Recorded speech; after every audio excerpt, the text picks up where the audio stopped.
Masters of the Universe, Legends of Grayskull podcast.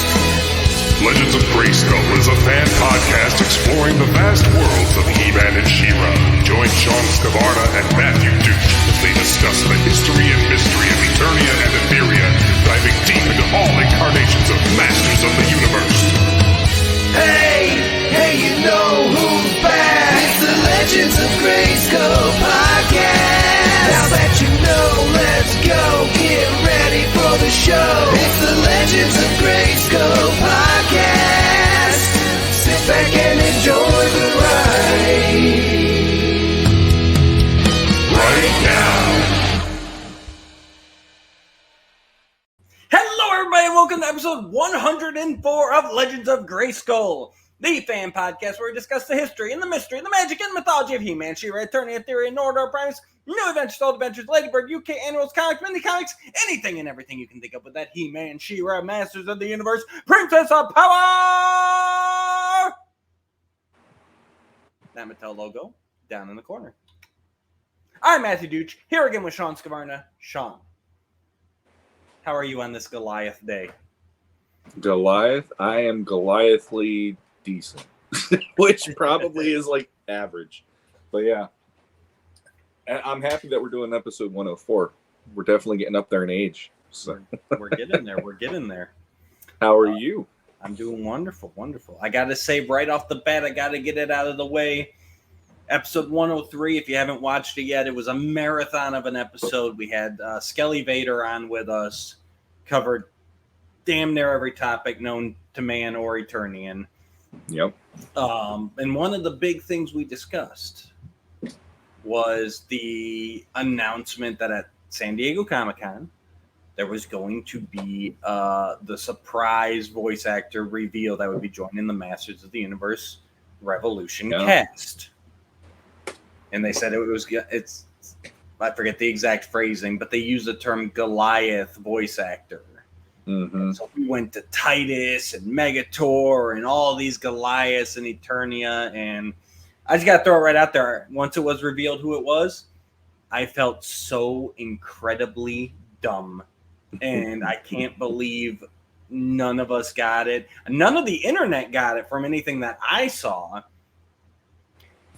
when they literally told us who it was. Mm-hmm. Because they said it's going to be a Goliath voice actor. And it is Keith David, who voiced Goliath in the Gargoyles cartoon. Yep. Oh my God! They literally told us, and we're it all was sitting here. literally right under your nose. Right. And for me, not having watched Gargoyles, I didn't even have that in the back of my head or in the front of my head or wherever. So it is kind of funny to me because you are way more into the Gargoyles than I ever was.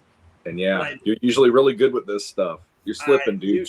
Yeah, well, it's you know, it's one of those things. It's like I knew Keith David was the boy, but like that's not what I think of when I think of Keith David. Mm-hmm. And it's just one of those things. It's like you're so close to the picture you can't see it, like because you're all wrapped up in Masters of the Universe, Revolution. You know, you're so focused there that you're missing the bigger picture that they're painting there. So. But yes, that was unfortunately because of the ongoing writers and actors strikes, the voice actors could not actually be at the panel. They had to cancel that appearance. But they did reveal that Keith David would be playing Hordak in the upcoming Revolution cartoon. Mm-hmm. So we'll have more on that in a little bit. We're going to watch the teaser trailers that have leaked online, and we're going to go over all the SDCC news, which there was a ton of. So stay like tuned. A tidal wave. Yeah, and it's funny. I actually had even forgotten that like San Diego was even coming. Like it's one of those things. Like every year, it just kind of surprises me because I don't really follow it. I don't, Yeah.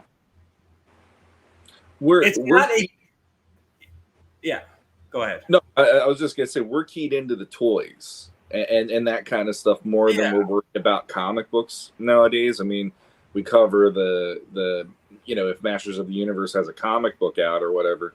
But for the most part, like movies, TV, and toys are more where my passion is at this point. And so for me, it's like SDCC doesn't quite hit the radar the same way that a PowerCon might or a Legions Con might or whatever. And this year it was pretty funny because like comics basically like planted their flag there again and flat out like, we're taking this back from Hollywood. And the toy companies also really planted that flag this year and said, yeah, there's reasons to be here other than just meeting the actors and seeing trailers. So yeah. Well, and from what I hear, that was a little bit even before the strikes. And welcome back, Sean. It always does that. Yeah. But yeah, I think that was even a little bit before the strikes and everything, because I think they're just a lot of companies are realizing they don't need San Diego. Like, it's not the end all be all like it used to. And I think that's what it is with me for San Diego. Like, it's a great thing. I love hearing the news that come out of it, but like, I've literally never had any desire to go. You know, I'm not really interested in the convention itself. I just want to know what is revealed at the convention. Yeah. So I don't follow it. It's just like when the leaks start coming out and the announcements start coming, like, oh, here we go. It's San Diego time because there's stuff showing up on Facebook. Cool. But yeah, it's definitely kind of taken I want to say a hit, but it sounds like it's getting back to basics. You know, It's not becoming the multimedia frenzy that it was there for a number of years. So yeah. And that for the fans, that seems like a positive thing. I've heard a lot of praise coming out that it's a little bit more manageable and it's more what they want to see. So yeah. And like there was a point where my wife said to me one year, like, if as like a birthday present or a Christmas present, she thought it would be awesome to get me out there. Yeah. And I remember telling her, like, I don't do it. And she was like, why? You love this stuff. And I'm like, I don't love standing in line for multiple hours waiting to do one thing. Like that is the equivalent of like it's the Disney World for comic conventions. Yeah. And that, like, I've never been out to SDCC, but it's like I could think of many other options than standing in line for a day to get one panel in, like, so yeah, I'm one of those people. I'm just like you. I'm happy to see the reveals, but I would not want to be there. That's funny because actually my wife, she said the same thing at one point. She's like, wouldn't you want to go if you could? And I'm like, no, like that. There are, and the thing is, there's so many other conventions that I can go to and I can get a ton of stuff done or see a ton of people or, like I'd rather go to the local stuff than, trekking and going there, like you said, just to stand in line for a reveal or a panel or a exclusive. Yeah. Like, nah, I'm good. But not to bash on them because they bring us lots of fun stuff to talk about. And that's just it's just us. Yeah, that's just us. I mean, I'm sure there's people out there where they're like, "Oh my God, give me that ticket right now, and I'll get the hotel next year if your wife wants to pay for it." And it's like, yeah, that's cool. If you want to do it, that's completely cool. But for people like us, we're more the casual observers in that way. So, yeah. All right, let's go ahead and jump in here. We're actually going to start a little bit sideways. That's never stopped us before.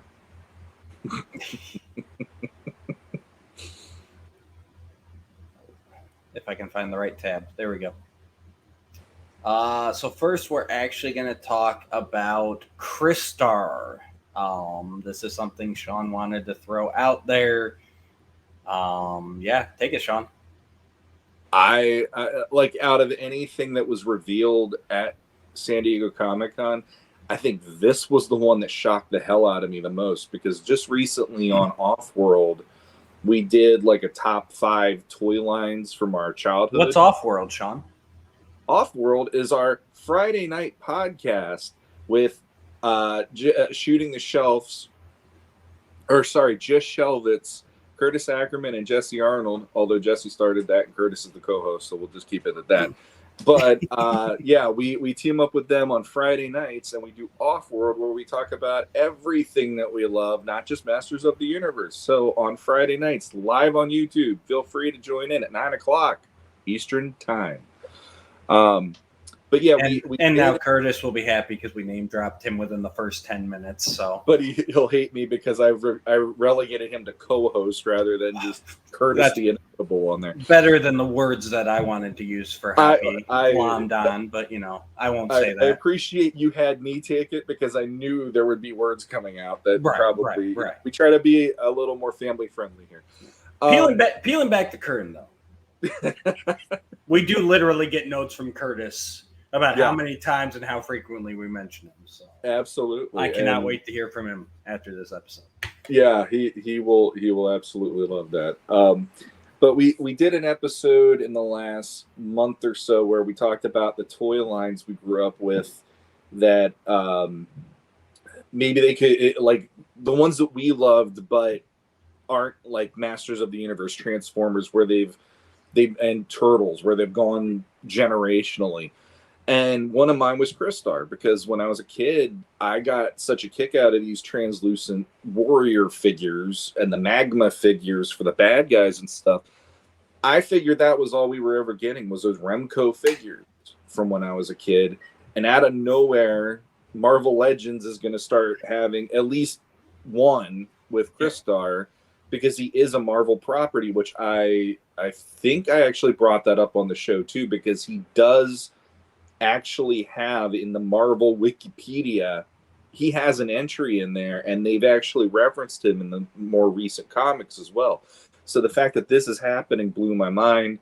He's a Masters adjacent kind of a figure for me, because when I was a kid, if it had a sword and a shield, I was completely down to play with those things, and he does have those. So it's actually funny you mentioned that, because no translucent figure looks great. I have no connection whatsoever to this character, but yeah, he looks cool. If I ever saw him on clearance, I'd probably pick him up just because he would fit in and everything. Mm-hmm. And I'm a sucker for translucency. But the funniest thing is, I saw that sword that he's holding, and I'm like, that is basically the Revolution power sword, like Revolution power sword. Yeah. Like if you remember, how close is that to the vintage sword? Like, is that? It's pretty darn close. I honestly, the thing I like about this more than even the figure I had when I was a kid is this looks almost identical to the way he was drawn versus how the figure looked, because the way even like the helmet fits on him, it fits in a way where I remember seeing it drawn that way. And I remember looking at my figure and kind of going, well, I kind of wish it kind of, it flares out at the bottom, so it isn't just clunk over his head and all that. And yeah, that sword, I'll tell you what, let me look it up for a second here just to see how close it does, because I didn't even think of that.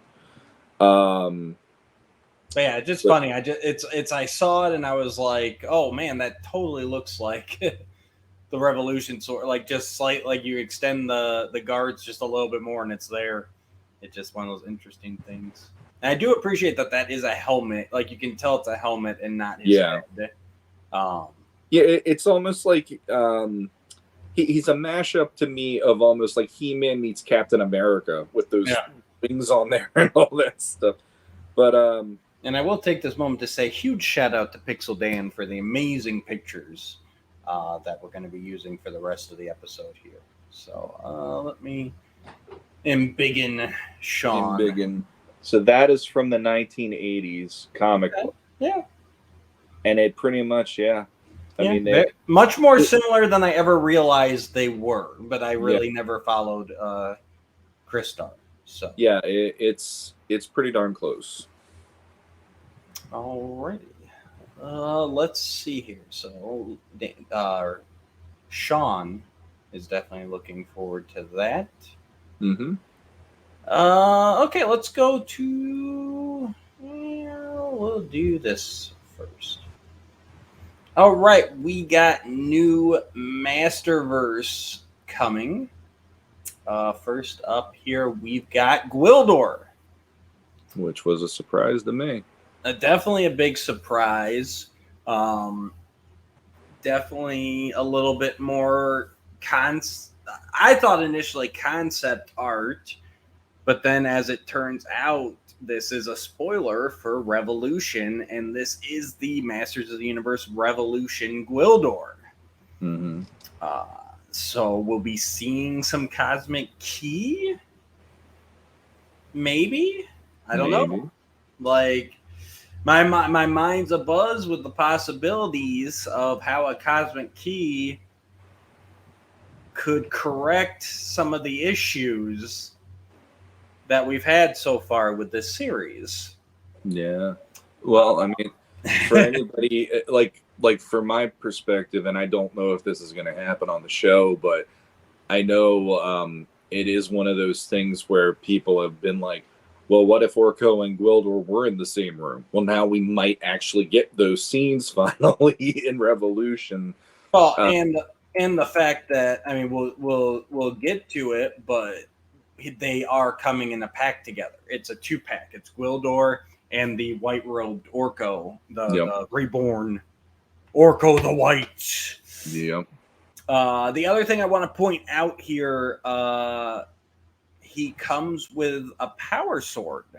You can just see it over his right shoulder there. That looks like it's got some stitching, and the tip of the blade is glowing yellow. Mm-hmm. Definitely getting some Thundercats, Broken Sword of Omen vibes from it. You know what I mean? Like, So is that being repaired?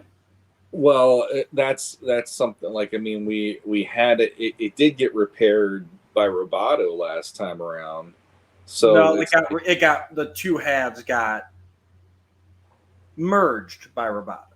Well, yeah, but I count that as a repair technically. But it's like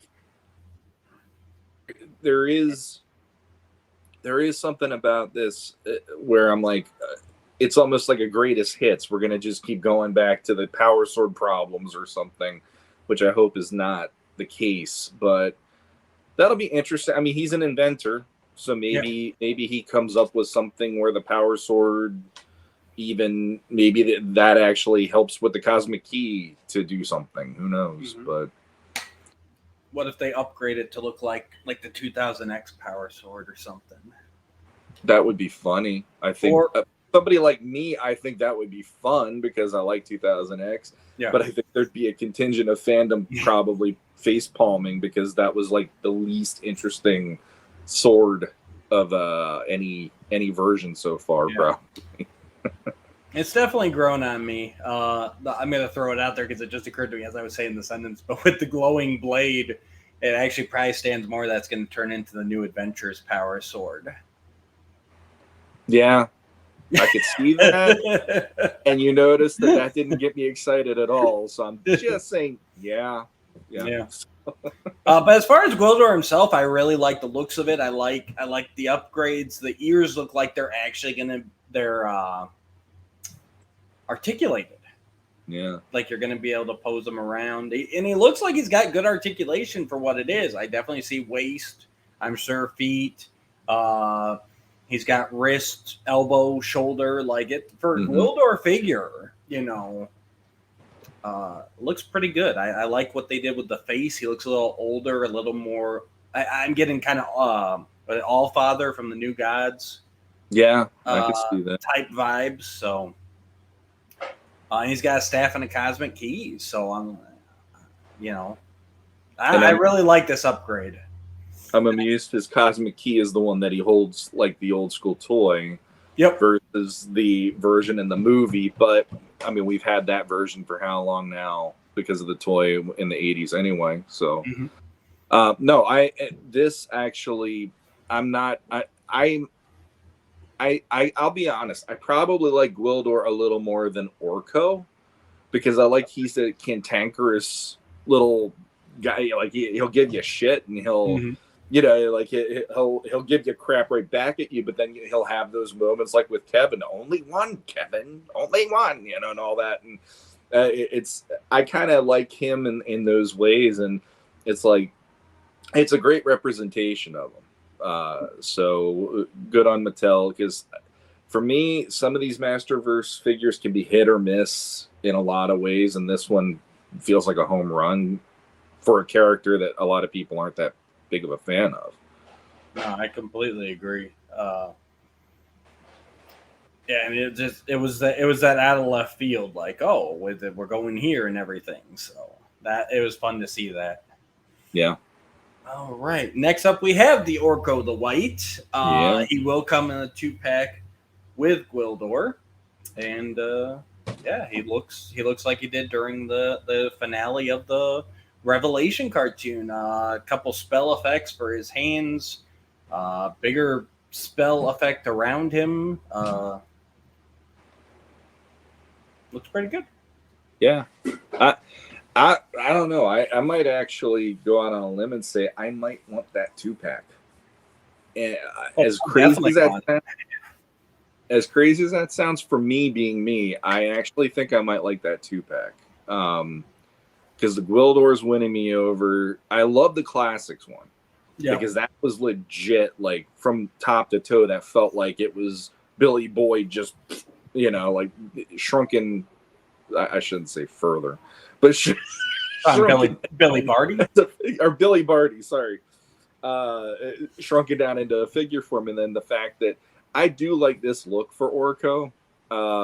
I liked it in the ending of Revelation even. So, I don't know.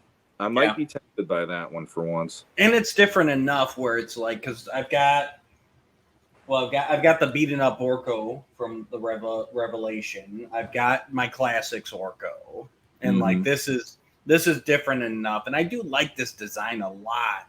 Yeah, same. They could have easily just put him into all white robes and been like, "This is Orko reborn," but instead, they're just the red being his little cloak there. Like it works really nicely. It's a great. It's a great update. It's something we're not going to see outside of this universe, and that makes him a must-get for me.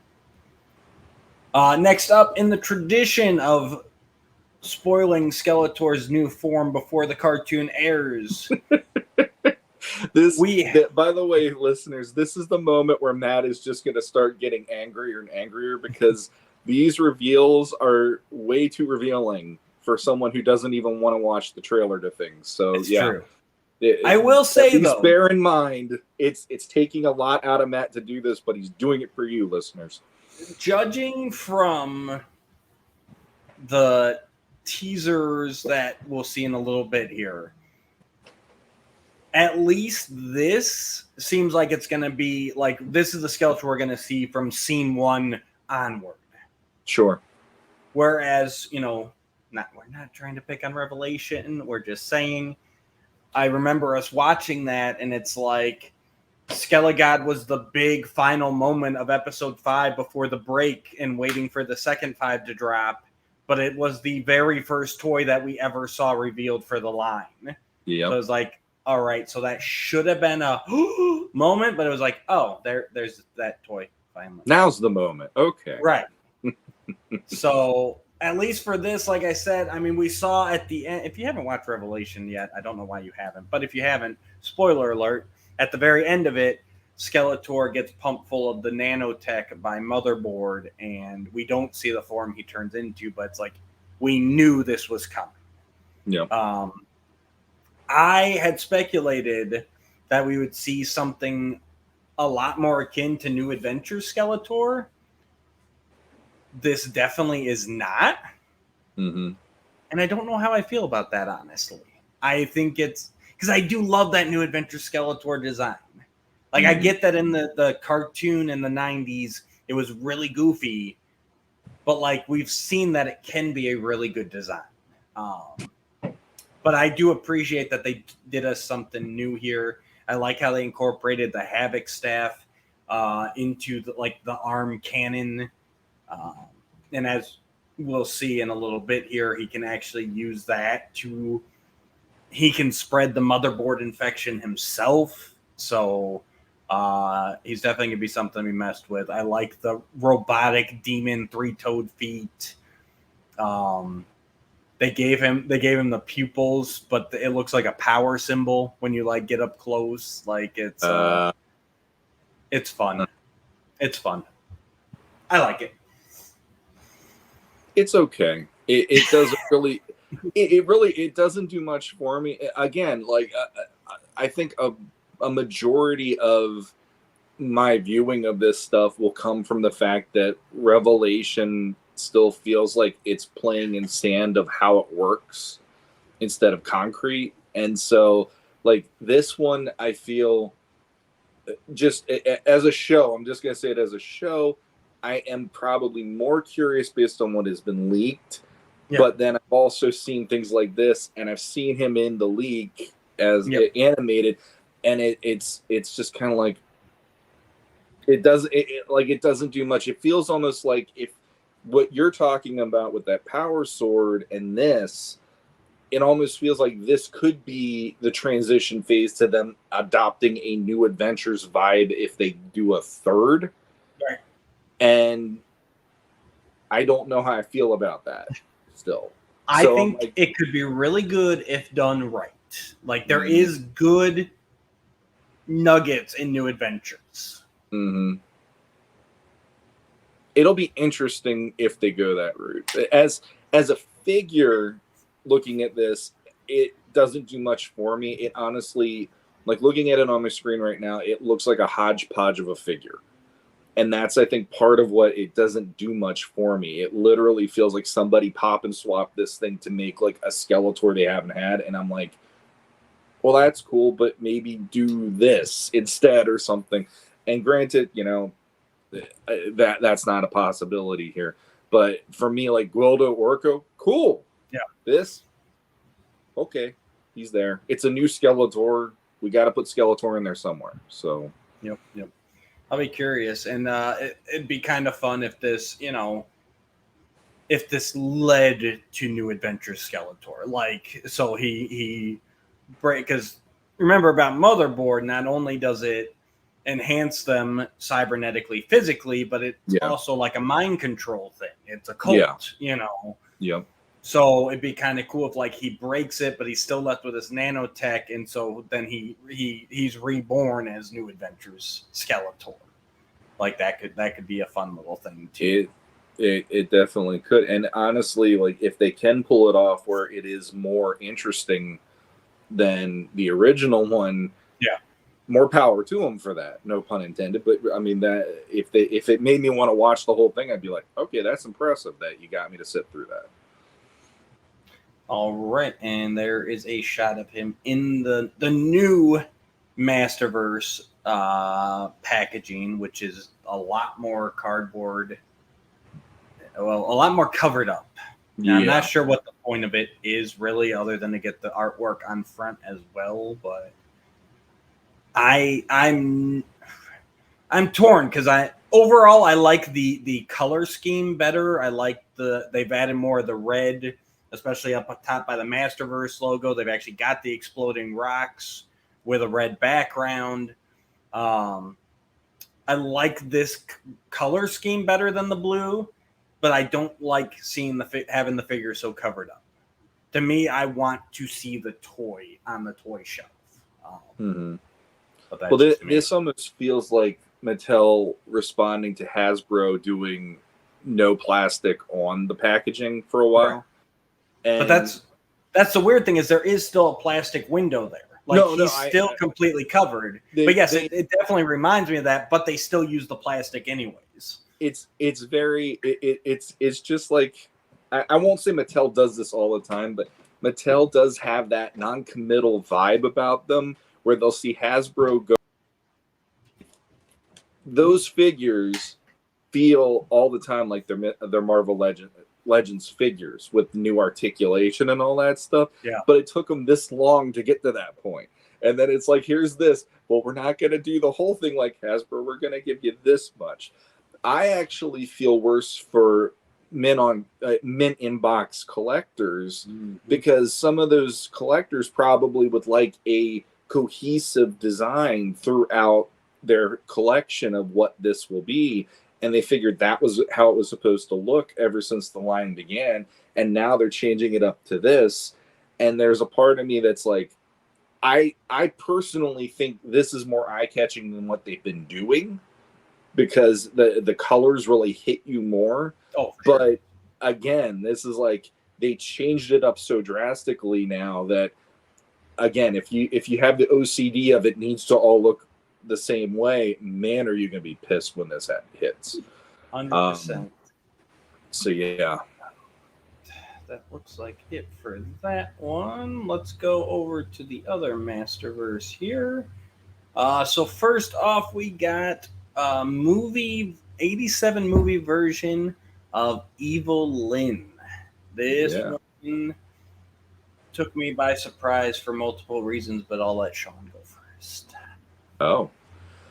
I like Matt said, I was pretty surprised to see this because I figured the most that we were going to get movie-wise would have been the Dolph and Frank Skeletor, He-Man and Skeletors, just because Classics had already done that. So the fact that now we're getting a figure that they didn't do in Classics, it's like, okay, so are you going to eventually do Teela? Are you going to do Man-at-Arms? Are you going to do, like, are we going to get the troops, the Skeletor shock troops eventually or whatever? I'm okay with this. I think detail-wise, it looks like a really well-sculpted figure, but I don't have the other two, so it's more, I appreciate that it's there, but I probably won't be picking her up. Yeah, it was a big surprise. It's one that definitely should be made. Agreed. Looking at it though, I'm just like, that doesn't look like Meg Foster in the slightest. Like, I know there were criticisms about the Dolph and Frank heads for the He-Man Skeletor that came out, but I felt those at least resembled. This one, I'm looking at this and I'm like, Meg Foster has such a distinctive face that it looks off. I could get past that if it was a good representation, but those colors are just so weird to me, and I don't know if it's just the brightness of the figure, and like the movie is definitely a dark movie. The 87 movie is lit darkly. But her colors just seem too vibrant, too pink. Like, the color deco is just ruining it for me. It does not say movie Evil Lynn to me. Well, the sculpt's pretty much there. I mean, the sculpt, looking at this, the sculpt, and I had to blow it up on my phone because, like, facially, it's almost like she's almost there. Like I said, I could get over the face if I felt the colors of the costume looked better. And the thing is, with everything since Origins has hit, I know as fans, everybody's like, oh, well, Masters is a very bright and colorful brand. But when you look at the older figures, I'm like, it's bright, but it's not that bright. Yeah. And when you see how they've interpreted that ever since they've reintroduced these figures, it's like they've gone off the deep end of how bright should be. And this is a good case in point, in my opinion. Yes, the movie is a darker movie, but this is definitely, it's too amped up on the color scheme. It should be more subdued. It should be a little darker gray. And like the purple should be more, maybe a darker purple or whatever. And the bodysuit was more of a white, and her face was, I guess that's another, like, her in the movie, her face was really pale, and she had that bright red lipstick. Like, it was that contrast. That, and here it just looks like grandma. Like, you know, it just. No, I completely agree with that, because it does feel like, from the sculpt here, it looks like that's her hair. It doesn't look like it's a helmet or whatever that would be, because you never saw her hair in the original. Right. But even like her, if I remember right, her face didn't come to a point. Her chin wasn't as pointed as this, and that's another thing that I think is throwing me off. It's like, it's almost there. Like, it isn't nearly as bad as the Dolph head that we saw, but I think it's still. I feel like they could tinker with it just a little more, but I doubt they're going to. It's all in the deco. Like, and we get that was a bodysuit that she was wearing, but to me, it was to make her skin seem like that white, because they did the pale white face, the pale white bodysuit, and now you've got a normal human colored face in a pink bodysuit. Like, so if you could do that, get those whites in there, bring down the brightness of the colors, you know. Honestly, this would be a great one. And I know a lot of people say they can't do it, even though they're now doing it. Like, Vac Metal would have been amazing on this figure, because that armor was all shiny in the movie. But if nothing else, we've seen paint jobs that make it look pearlescent with a little bit of a sheen to it. Like, that would have helped a lot with this figure, I think. Agreed. And also, I mean, in the case of this, if they would have gone Vac Metal, the chipping problem wouldn't be nearly as much as something like another brand that was released. And obviously a certain somebody that's a co-host on Friday nights went a little bit off the deep end about that as well. But this would have been a great case of, you don't have to move this figure so much that the Vac Metal won't chip nearly as easily, and you have this really cool representation then. Absolutely. So, yeah. All right. And next we've got the New Eternia Triclops, which is basically your standard Triclops as you think of him. 2 swords, 1 toy-esque, 1 mini-comic-esque, a whole separate visor. For some reason, I did not hear why. Different textures, looks like. And he's actually got the sash like the original mini comic, which definitely looks removable. It's a decent Triclops. The thing that turns me off the most, honestly, is the texture on the visor. I'm not sure why, but it just, I don't know. It just throws it off a little bit for me. I think for a better Triclops, if you were able to get the deluxe one that was released with the alternate motherboard Colt robes, I think that's a better Triclops, but this one would definitely be serviceable in your display if you have no Triclops. Yeah, agreed. My personal thing about it is I just like that they got the sash on there, because I do like mini comic Triclops, and I wish there could have been. I know the deal with that, but again, classics, that would have been a great. Here, I want to see it that way. So in that perspective, it's still fun that they gave that option. And yeah, I agree. If I would have gotten this one, he would have gone with that more tech-looking visor than the one that has scales all over it. Yeah. It makes him look like he's affiliated with the Snake Men when he has a visor looking like that. Yeah, maybe that's it. Yeah, it's a little off for me, but yeah, definitely. I am glad to see Triclops getting some love though, because a lot of times he's kind of forgotten about, and he was one of Skeletor's original warriors. And one of my favorite, really. All right, and that brings us to New Eternia Mechanic. Very, very classic looking. Yeah, other than the fact that he comes with a new shield that's got the blue Road Ripper logo on it, which is a neat nod to, I believe it was Top Toys that released the blue Road Ripper overseas.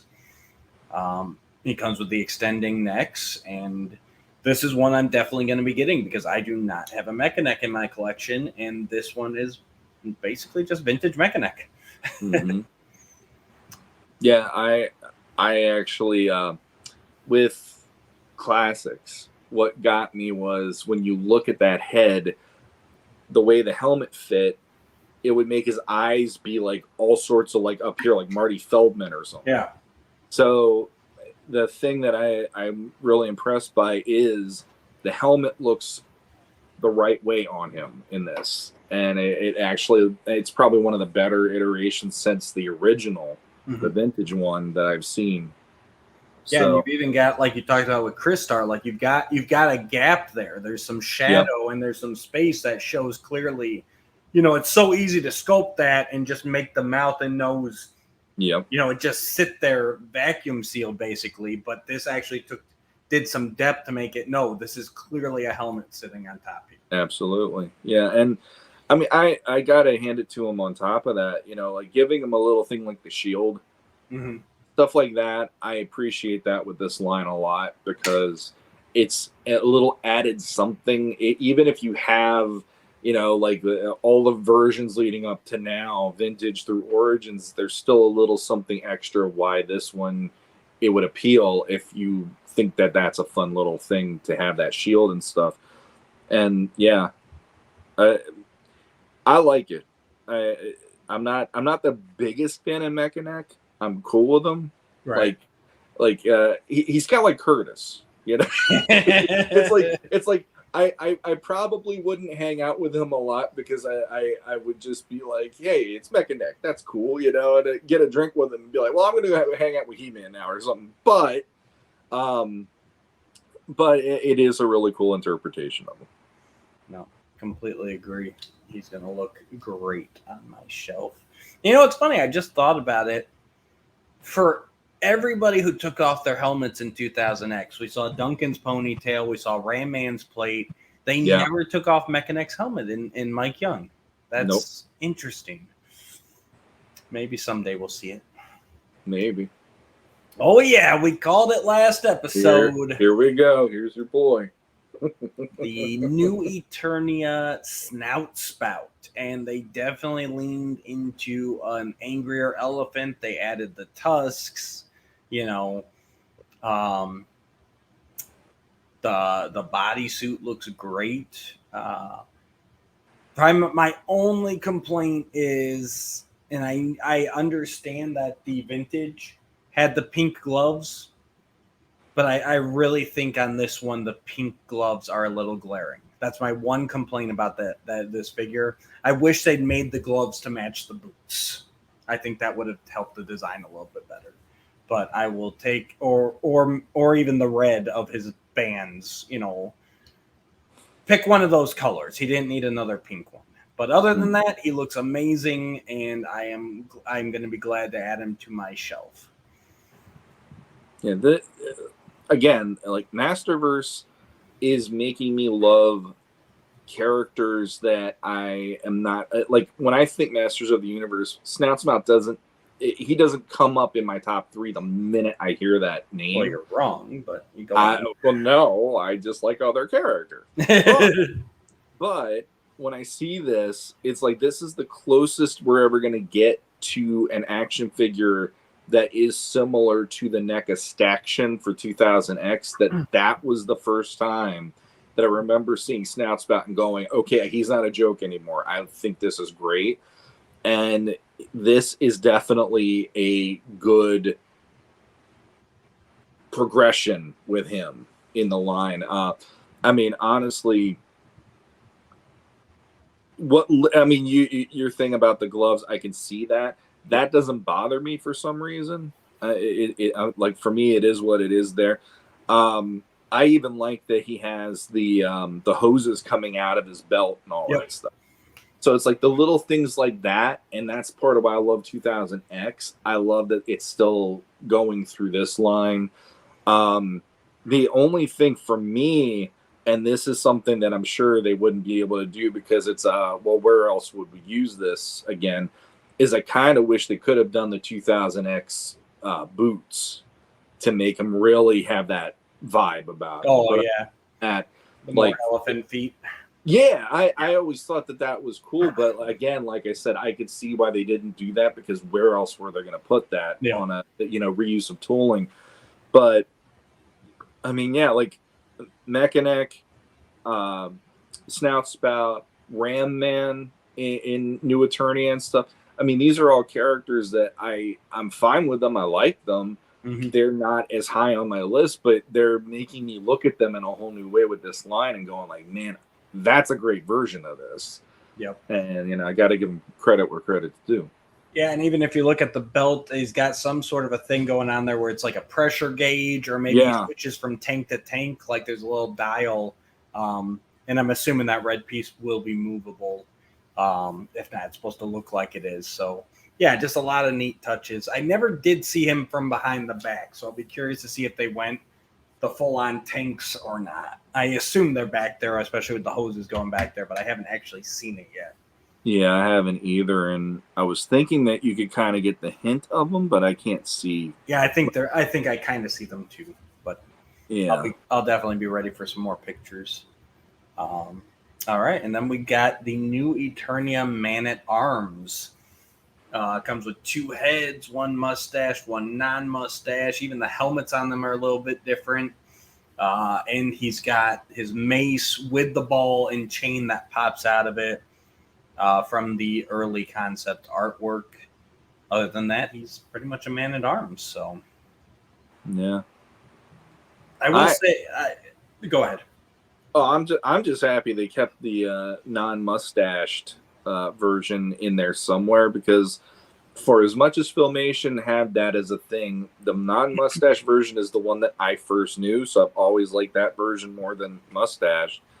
And I like that they do have the mace with, the ball coming out of it in this one. That's always the idea. Yeah, and the mustached head actually has the more concept art conquistador helmet. Yep. Which is fun. Yeah. And actually, it's funny because, yes, we all know the original toy came out with no mustache, and that's where we get that version. But if you look at the concept art for the original, he had the mustache in the concept art.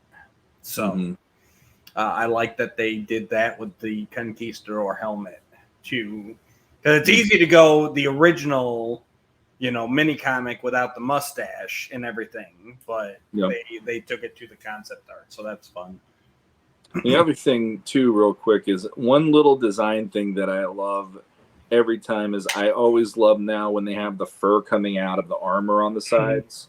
That's just one of those, I know probably more often than not people wanted to have the vintage merman head look like the back of the card art merman head. Yeah. But for me, when I was a kid, I wanted that fur to come out of Man-at-Arms armor because it was one more layer of him looking more like a barbarian meets techno guy. And, right. I always thought that was a great little touch. And when they did it in classics, and they did it in 2000X too, actually. Mm-hmm. So when both of those versions, it just made me so happy that little detail was finally added in. So I love it that they did it here too. It's funny. Man-at-Arms as a character has always been just one of those, he's a character I take for granted. He's got to be there, and he's always there, but he's not necessarily a favorite of mine. So I'm definitely getting a little bit of Man-at-Arms fatigue here because it seems like he's getting a ton of love, and I'm sure some people are like, well, he deserves it, and I'm sure he does, but for me personally, I'm just we had the Revelation, we had the Deluxe, now we're getting this one along with, obviously he's a version of him is prominent in the CGI. I'm just Man-at-Arms can take a rest for a little bit. That's just me though. Well, I don't know. My eyes opened to him more in 2000X than anything else. Yeah. Like 2000X Revelation, both of those versions I thought were really, really interesting as a character and pretty compelling. But yeah, for me, he's usually, I got to admit, he doesn't really hit my top 10 for Masters probably ever.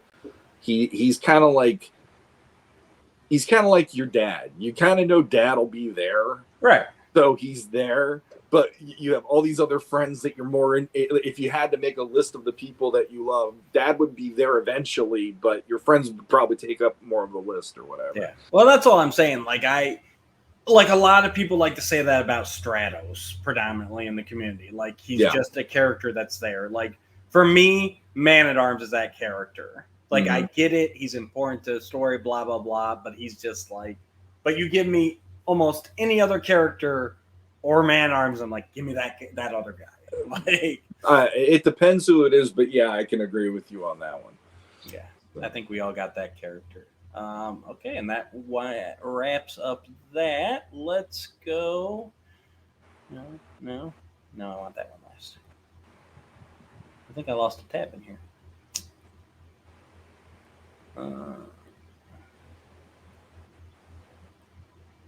I did lose a tab. All right, so we'll talk about Motherboard right quick. I should have started with her. Yeah, so they revealed this was their San Diego Comic-Con exclusive, also available on Mattel Creations. She is a whopping figure. I believe they said 16 inches tall. Heck of a wingspan. And she was available at the show last week. And I think she is still available. I'll check on that. Sean, what do you think? I was surprised that they went there, to be honest. I feel like when I say that, it's always when we were kids and we'd watch an episode of the show, we weren't necessarily going to get that figure, you know? Right. So like to see this, it's like, all right, that's kind of cool that they have it out there for the people that want it. And I do like that it is oversized. So then that makes me go, the potential of having other oversized figures down the line, maybe? Question mark. Yep. But yeah, I mean, based on what Motherboard looks like, I think she's a really good version of the character. Yeah, and it's definitely it's one of those that's like it's like I didn't see it coming, but it makes perfect sense especially with how she's going to factor into Revolution, obviously, and this whole upcoming season. Like it makes perfect sense to release her here, and honestly, she is really tempting to me. I have not pulled the trigger yet because it's not the greatest week for me to do that, but it's like I'm really tempted. She looks really great in the photos, and yeah, she is still available right now. $65, MattelCreations.com.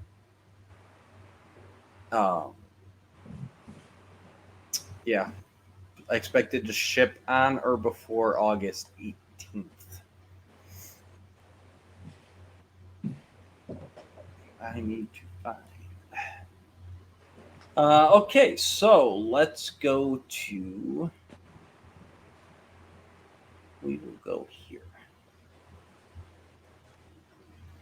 Boom! This was all you needed from the San Diego Comic-Con.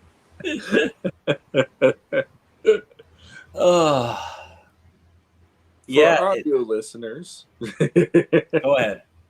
For our audio listeners, Matt just pulled up a post for one of his absolute favorites in Masters of the Universe ever, Cyclone, who is now in Origins.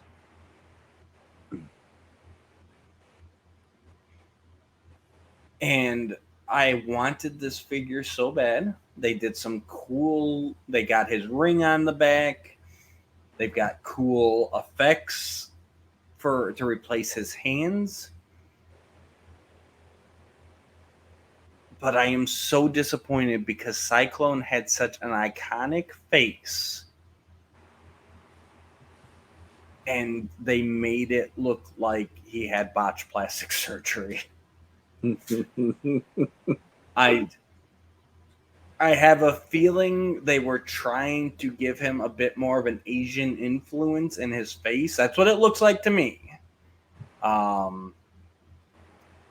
But I've shared on here before, like one of my iconic memories, like when I first got Cyclone, you know, back in the day when I just got toys from the thrift store, no packaging, no bio, no nothing. I just got him. I initially thought he was like a space variant of He-Man. Because that's, and everyone's talked about it over the years, Cyclone has blue He-Man face. He has that very strong, heroic, barbaric face, but blue. Yeah. And this figure does not have it. Like, so it still looks like a great figure, but I'm definitely disappointed that for Origins, which has been all about recreating the vintage toy, that they tried to swerve and not commit to his vintage face. That's disappointing. Well, I mean, I'm not trying to take pot shots at Origins, but they have yet to have a version of He-Man's face that is working as far as I'm concerned. So the fact that But they've tried. They've tried, but I still you can tell that they're trying to hit that vintage. Besides that first one with He-Man. Yeah. They've tried to emulate it. This didn't even try. Go on. They've tried. But this, like me personally looking at this, it doesn't look that much different for me. But I also am not somebody who gazed into him lovingly the way that you might have as a child because he's one of your favorites. I think it's more than serviceable, to say the least. Like it feels more like Cyclone than He-Man feels like He-Man to me in the line. So I'll leave it at that for the face. But I love that they kept the rings, because in 2000X I always loved that added an extra something to that character. Like when you see the silhouette of him, those rings actually made him look very powerful looking. There was like something about those that just had that, like, that's a weapon you don't want to see him use. It was really cool. And the fact that they do the tornado hands on top of that. Yeah, those are awesome. The minute I saw those, I'm like, oh, Matt's probably going to feel Christmas came early. So now David Clark's got my back. David Clark has your back, yeah. Now look at this. I sent it to you privately as well. I'm looking. And tell me that they tried to do that vintage face like you just did. This was not a miss. This was an intentional redesign. Well, here's the thing. That's a better close-up than I could have gotten with the other ones. So yeah, I can see what you're saying based on this. But and that's all I'm saying. They definitely, this wasn't like the He-Man where they tried to recreate the vintage head and missed it. This is, they took Cyclone and they said, we're going to give him a new face. He definitely, it almost looks like he should be a character in Milan.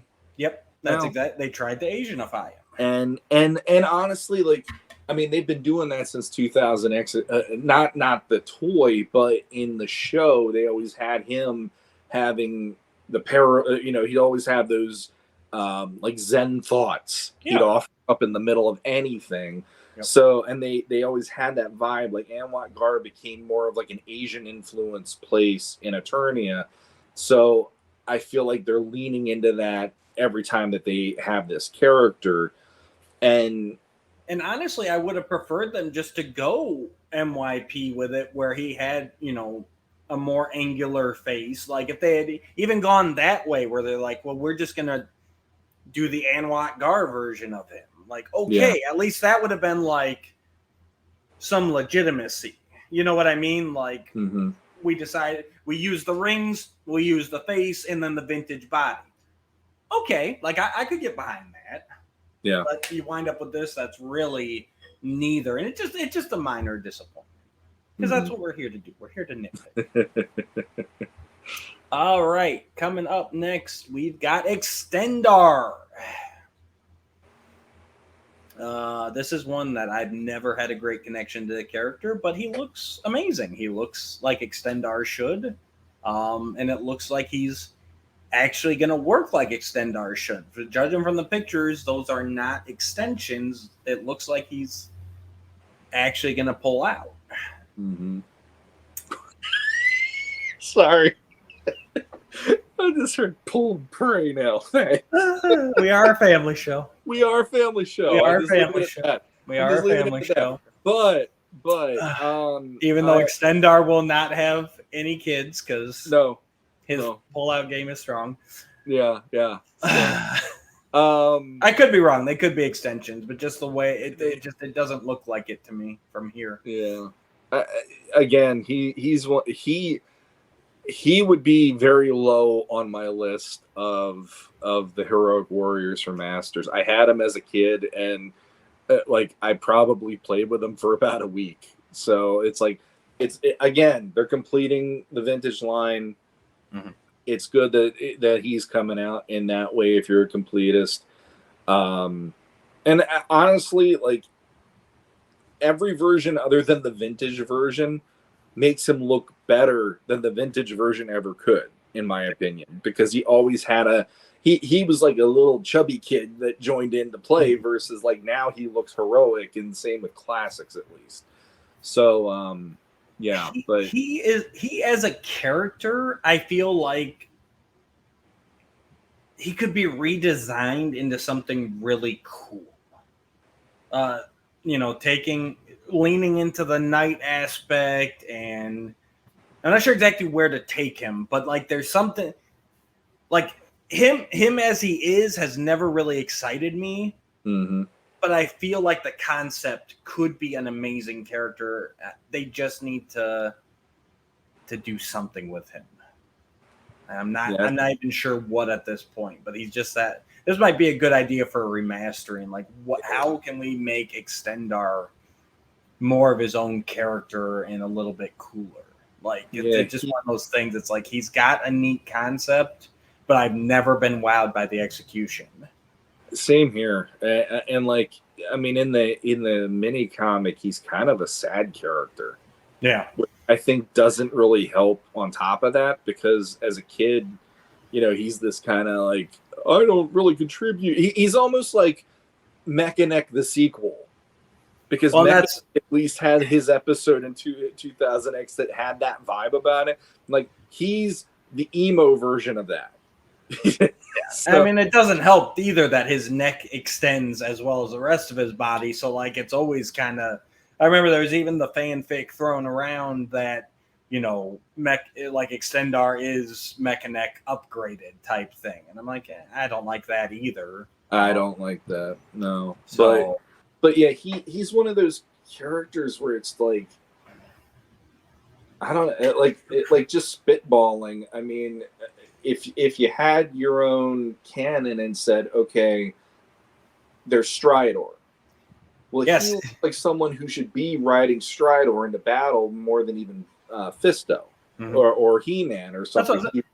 He's got that knight vibe, and even in classics, they had the lance with him at least, like we were talking about. So it's like, I don't know, like almost doing something along those lines where he is an Eternian guard who ended up going through something like this and becoming it. The thing for me, and the only time this is cool, is extending body parts is always weird until I watched the first Incredibles movie, and when you see how Elastigirl jumps from building to building almost like Spider-Man through it, that was cool. But if it's Mr. Fantastic or Extendar or Plastic Man, I'm always like, it's a gimmick. It always feels just like you don't need Mr. Fantastic to be that guy and stretch all over the place, because it's all about his head. It's all about his brain, like in this case, he needs to have something else to make that power be like supportive of it, maybe, or in addition, because he's literally a one-trick pony, even more than Mechaneck, in my opinion. Yeah, and he can't even extend that far. He gets like 2 inches. Like, yeah, it's like it'd be 2 inches taller. I just hit 6 foot. Thank you. Yeah. But yeah, he looks like he should, and looks like he's going to have a great action feature. So I'm happy. And then we did get the Filmation Beastman. We'll loop it back on him in a little bit. We'll kind of go through all those together at the end. There he is in packaging. New Eternia Trap Jaw. Yep. Definitely looks like a Trap Jaw. Definitely does. He's got his 3 attachments, and he comes with a sword. So, this is one.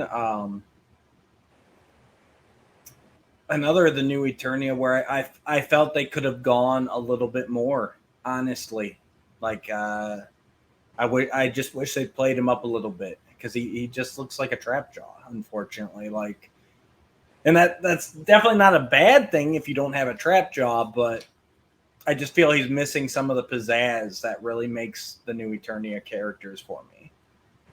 Yeah, my first reaction when I saw the photos of him were like, I feel like Mattel's kind of cribbing a little bit on Mondo now, because that mechanical side definitely has a little more of like a Mondo-esqueness with what they did recently in the figure versus just the original toy or classics or whatever. And it's like, there's a part of me that wishes at some point, I don't know if they ever will or not, like, I miss the 2000X, how over crazy design that always was. Yeah. And I always felt like ever since that has been that version of Trapjaw, every version who goes back to the vintage version, it always feels like there's a little more creativity to this that you could be going to and making that nuts looking. Yeah. And really making that pop. And every single time, it's like, even with classics, he was one of the last ones of like the main core Skeletor evil villains. And I was just like begrudgingly buying that one because I needed him for that, versus I still love the 2000X vibe about it. Yeah, it would have been fun if they'd gone a little bulkier, added in the scars and everything. Like, I'll probably still get this because I don't have a Trapjaw, and he is definitely a Trapjaw, but it is a missed opportunity, in my opinion. One other one I realized in the background of, I forget, I think it was Extendar or something. Rock-On is we'll also. Get there. Okay. All right. I'm pretty sure he's surprising me, because I know I didn't send that one over. So. Yeah, well, that's what I was saying. There's definitely some that were missing here. So let me go. That's for later. We did that. Just trying to clear up some of my tabs here, guys, so we keep bringing you the news. All right. So now we're going to jump over to Toy Arc and get some of the ones that we have missed. Let me share this.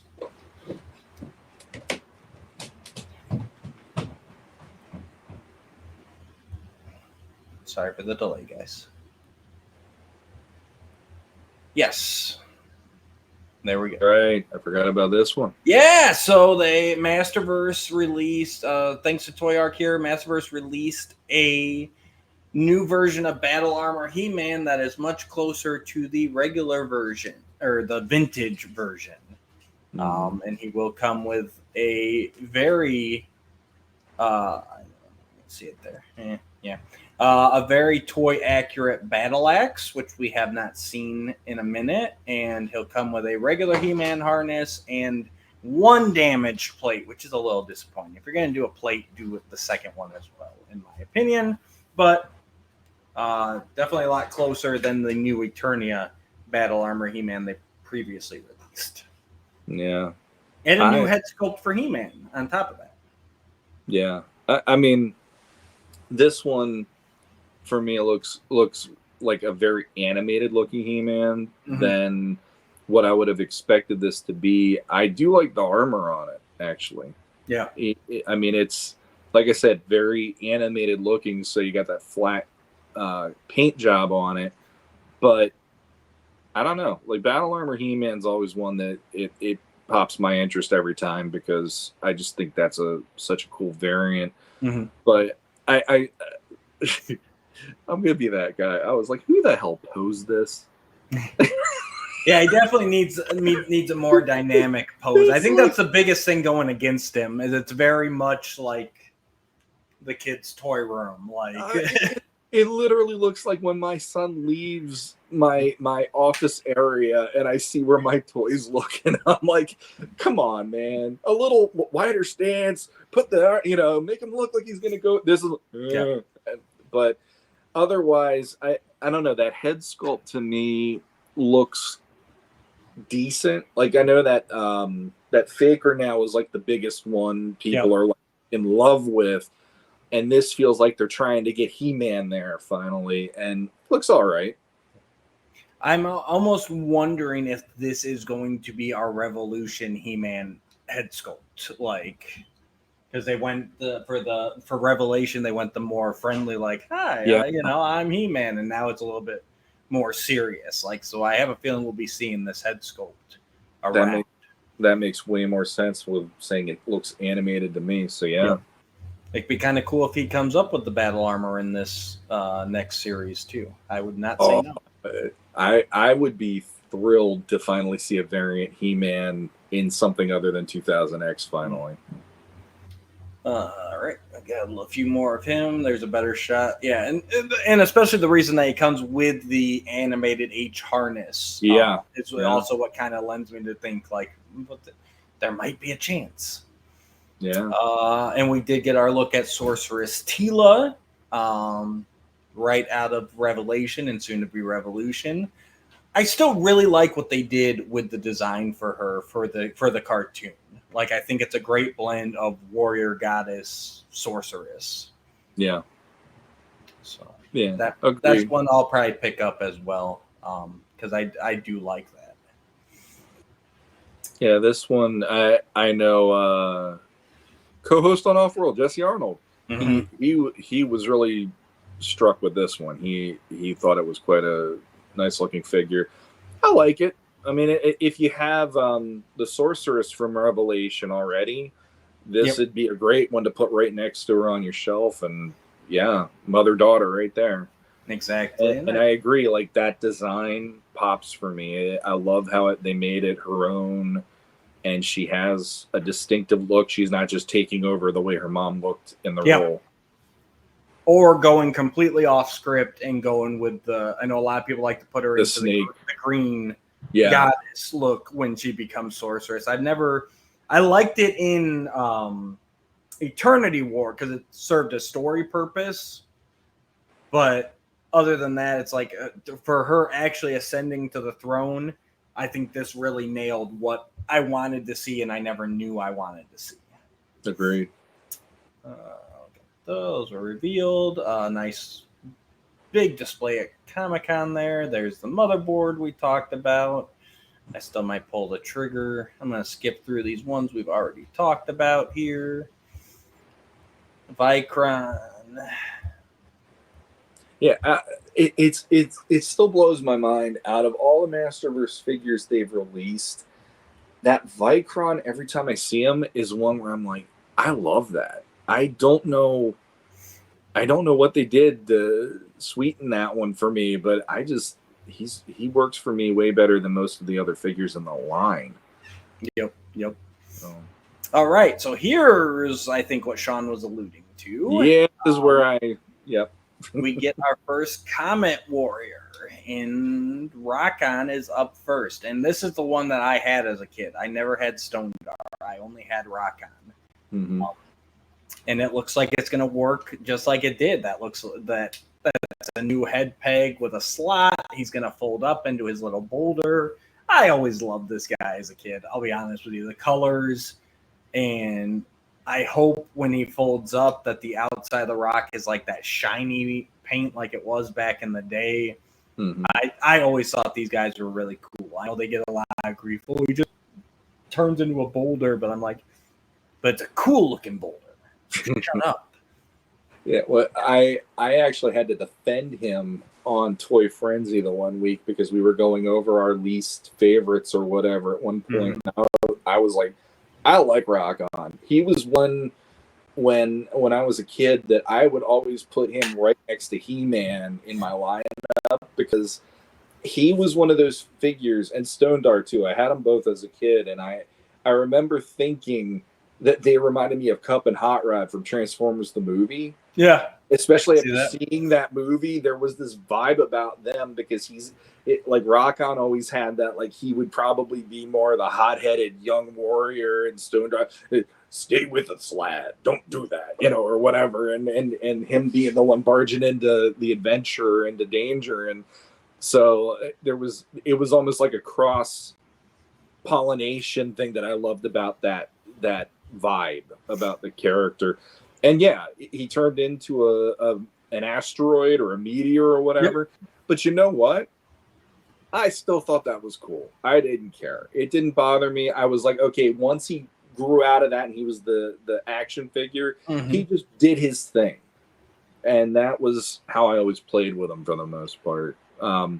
This is one of those times where this and the vintage for me beat how classics could do it, because classics had the clip-on bits, and if you ever had that figure, either of those figures, I remember I had them for like a week, and I was trying to work with those. That clip-on stuff was driving me up the wall. I finally just sold them because I'm like, there's no point. Like, you have to have those on to make them feel like the character. Yeah.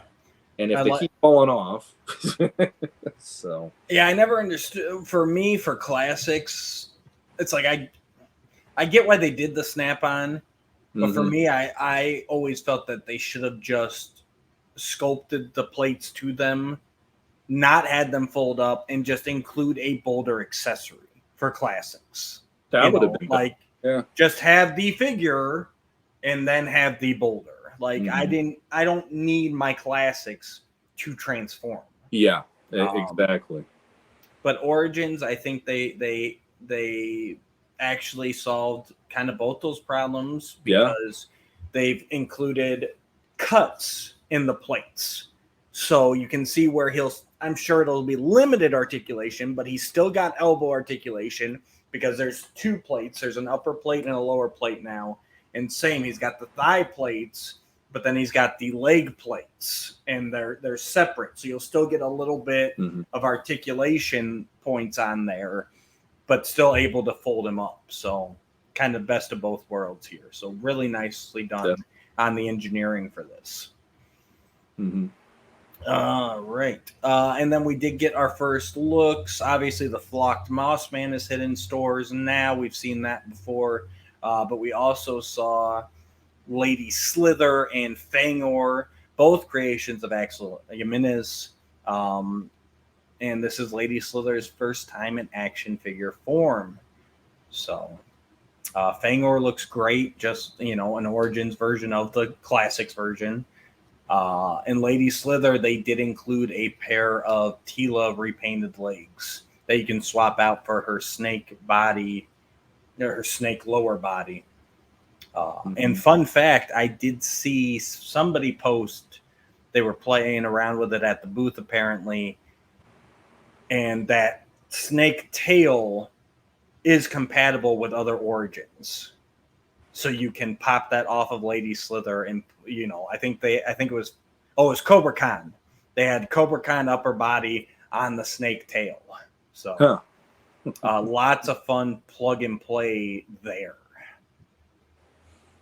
Yeah. I know you hate snakes. No, here's where I become a hypocrite. If they could have done something like this in the original line, I might not have been the way I was about this, because it just, like I said, it all just felt like here's all of these snake themed figures. But when you introduce a character like Lady Slither, she kind of pumps them up to a different level than I had them as a kid. It almost, it almost has like a Conan vibe now to them, compared to wrestler King Hiss with the creepy smile that makes you want to keep the kids away from that figure and all that. This has this almost like a goddess snake warrior vibe that I'm like, that works. I think it's great. I wish this would have come out 30 years ago, because that would have made me probably appreciate the Snake Man more than I do any day of the week now. But yeah, I really think this is a great figure to add to the line and to the mythos. Yeah. No, she looks great. It's definitely something. Looking back now, 2020 hindsight, obviously it's always easier, and I know Mike Young, we saw the episode 40 comic, so I know their plan was to bring King Hiss back. Mm-hmm. But it took me until Mike Young, I mean, I never hated the Snake Men, but it took me until Mike Young to really consider them like a force to be reckoned with, you know? Yeah. And it would have been kind of cool if, instead of going back to, well, we're going to resurrect King Hiss, if King Hiss had actually died in Mike Young, but then like they summon Lady Slither to lead them after his death and like progress the story along. Like that could have been a fun thing to do there. And so it's not just a retread of everything. Absolutely. All right. All right. And now the big reveal of the con.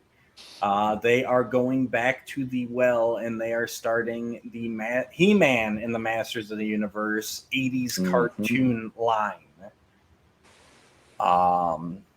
This is interesting. So obviously Filmation inspired. Let me see if I can get to a shot of the packaging. I don't know if we have it in here. No, it doesn't look like they do, unfortunately. Definitely the packaging is very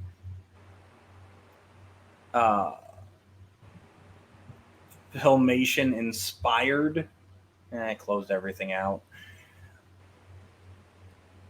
But it doesn't say Filmation anywhere on it. So it's one of these weird things, and we'll discuss a little bit more in a minute. But we've got Teela, we got Man at Arms. Teela comes with the training robot from Pawns of the Game Master. Man Arms comes with his Ray from the Dragon Invasion. Like, they all had these cartoon specific accessories. They've got Trapjaw there holding some. I can't tell what that is from the glare, honestly. We got Skeletor. Those are Snake Men from the already out 4-pack. There's Skeletor. He comes with the Masks of Power from the Filmation episode, which was not the monsters that everybody loves. Sean, what are you thinking with this cartoon line? I think that Mattel. I think Mattel is wise in understanding where a majority of the fans come from for Masters. I'll say that first and foremost. I think that this is interesting because I didn't expect them to go this route, but in this weird way, Origins works better for me in this than Classics. And I mean, like, if I was a kid and these came out, I would have been buying them left and right too, because of the fact that, you know, holy crap, now I can have the versions on the TV just like I have the vintage. But, you know, now that I'm in my 40s and stuff, it's like, I'm glad they're there for the people that really want these Filmation figures.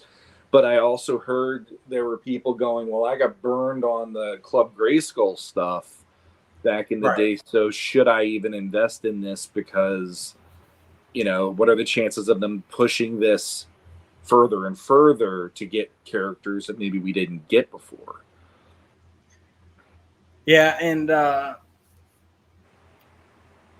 it's funny. I have been vocal about, you know, I have not seen a Filmation He-Man that I have loved. I don't think anyone's nailed it yet. Because I love Filmation He-Man. That's my He-Man. That's my go-to He-Man. So I'm definitely a bit pickier.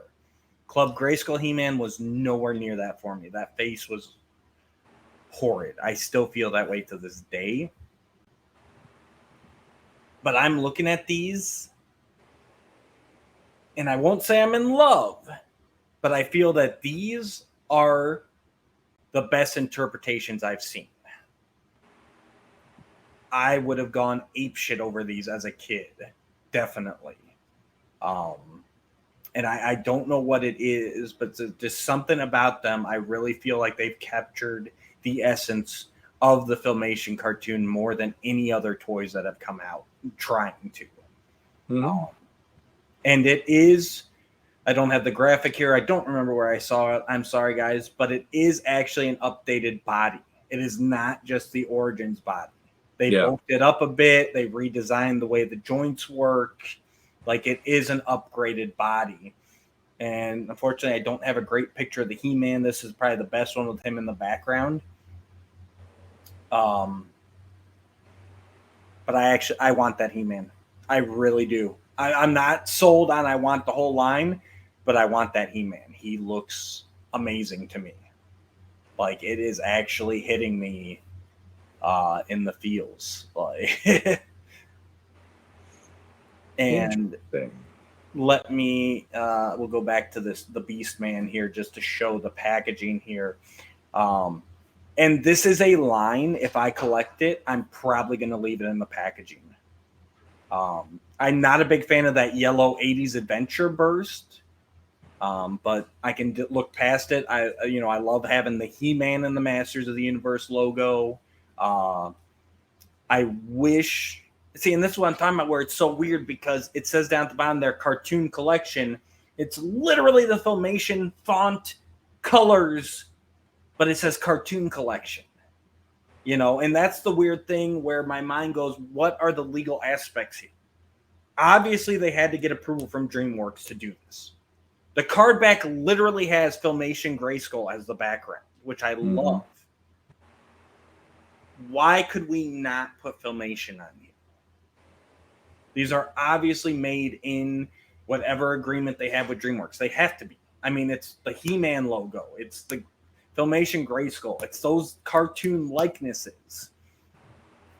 That's probably the only thing. If that had said Filmation at the bottom of it, that would have been perfection. But as it is, this is a line I can see myself getting, leaving it on card, hanging it up on the wall. And I will definitely at least be getting He-Man and Skeletor out of this line just for that reason. Because this actually hits me how I feel like for Skelly Vader and a lot of other guys, how the Origins figures hit them in the vintage feels. These guys are hitting me in the vintage feels. I feel like this is a zombie movie, and I'm not trying to make any reference to fans who like this are zombies. No, I what I mean by that is I literally feel like I'm one of the last remaining people in a zombie movie going, I got nothing now. Because like, at least you and I were both like, okay, Origins aren't our thing. And now you're like, I'm loving this. And I'm just sitting here going, I'm the last man standing on not much of the new stuff is doing it for me to buy it at least. And now all of a sudden you're in there and I'm like, okay, I guess I'm the man on the island here. So, and that's fine. They got me. Like, looking at these and what they're doing, I'm just like, these are, and like I said, it's something I wanted to like when Mattel started. I wanted to like it when Super 7 took it over, but I just felt they weren't hitting right. I mean, but like I said, I think they really nailed it here. Like, these figures look great. Even the Trap Jaw, like, he looks like he stepped off the screen. Tila, that's much better than any Tila that they came out with. She got the freaking training robot. Like, you know what I mean? It just, we got another Man-at-Arms, but I don't know. I just, between the packaging And the figure likenesses themselves, I think what would get you, Sean, is if they released a line of mini comic figures where they looked just like they stepped out of those original mini comics, you know. So here's what I know what isn't getting me, and I would agree with you, but here's the thing, and I'll go with being a snot at this point, or a snob, but here's what isn't getting me about Origins or this or anything is like the sculpts and the detail aren't there.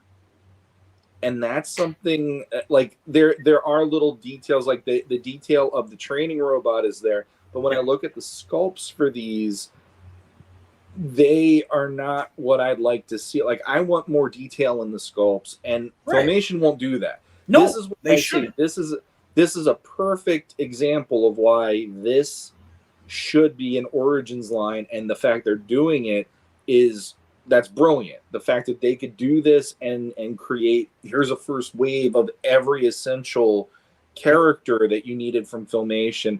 And then if we go further than that, getting, a Filmation Man-at-Arms, or not Man-at-Arms, we've been on Man-at-Arms all day, Randor, Marlena, Evelyn, Merman, whoever, doing that. And like, for anyone who loves Filmation, I could see that being like such a huge win for their collection. But for me, if they're going to do those mini comic inspired ones, I want them to look like an Alfredo Alcala musculature. That's what I'm saying. I want all of that. If they could do it where it's that detailed. And the other thing I don't like, and this is just me being who I am, I hate the legs and the feet of Origins, no matter what. I've never liked the flappy knees, and I know they've changed them, but they still don't work for me. And those legs and the feet and everything, they're all so small in proportion to the way that the figure should look that I can't go past that. As me being who I am, I cannot look at those toys and see anything but misproportioned toys, and that's why classics are still my favorite, because the minute I could stand a classic upright and that's how he should look, it's like, if you could do that with Alfredo Alcala and do mini comic versions, I'd have to do a pre-order on that. That's what I'm saying. Absolutely. And that's where I am. So for me, you nailed it on the head. We're saying the same thing, like, because for me, the classics version is my vintage toys upgrade. Yeah. So when Origins came out, I don't need those because I've already got my toy versions. Yeah. But you know me. Yeah. It always comes back to Filmation for me. No matter what. No matter how great Mike Young was, no matter what they do, it will always go back to Filmation for me. And these toys actually hit how I feel Filmation. These are the toys I wanted as a kid. Yeah. I wanted that He-Man. I wanted that Skeletor. Mm-hmm. Imagine if they do an Orko that looks like he just came off the television screen in this line. Dude. Yeah. So that's they got me. They got me. This is what I want. So that's what I was saying. For you, I completely understand why you're like, nah, I'm good. Yeah. For me, this hits me in all the feels. I've got to, honestly, even the more I'm looking at it, I'm like, I want one hanging up on my wall, but I kind of want to play around with one too. So this is probably a line where I'm going to end up buying two. Now, I can easily pass on Man-at-Arms, Beastman, maybe I don't see myself collecting the whole line, but definitely He-Man, Skeletor, those are a must-buy for me. And we'll have to see an Orko. He'd have to come home with me. Like, if they did an actual Filmation She-Ra in this style, oh my god! Like, I don't know. This could be bad for me. Like, I didn't expect anything this big to come out of Comic-Con for me. Mm-hmm. But seeing this line, I'm like, I'm in. What gets me as it's my child mentality. Like when I was a kid, even if I get one, like if I got He-Man, in this line, and then you want Skeletor, and then if you see Teela and you pick her up, I would need to get a Trapjaw or a Beastman, because I'd feel weird knowing He-Man's got a buddy, but Skeletor is all by himself. So then it's like my mentality as I've gotten older is if I get one for one set, I got to get one for the other set, because it's just if you give a Sean a He-Man, he's gonna need a Skeletor. Yes. If you give a Sean a Skeletor, he's gonna need an Evelyn. If you give a Sean an Evelyn, he's gonna need a Teela. If you give a Sean a Stridor, he's gonna need a Night Stalker. Exactly. I mean, the programming way of collecting from the 80s has never been more true as when I'm in my 40s looking at my bank account going, oh shit. You know, like, this is not where I need to be on this level, but here I am where I have to even my ranks out. If I do one and one, it's like Thanos or something. Like, well, now I got one on the one side. I need to have the other half sorted out. It's oh my god. So this is a perfect opportunity. I do want to throw out real quick. They never really highlight him in any of the pictures we had, but they did show Night Stalker as well, which is basically repainted Stridor. And he also they kind of upgraded the base. They made it Snake Mountain purple with kind of some of those Snake Mountain bridge effects on it. So they went as much the extra mile as they could for him. So that will be coming out as well.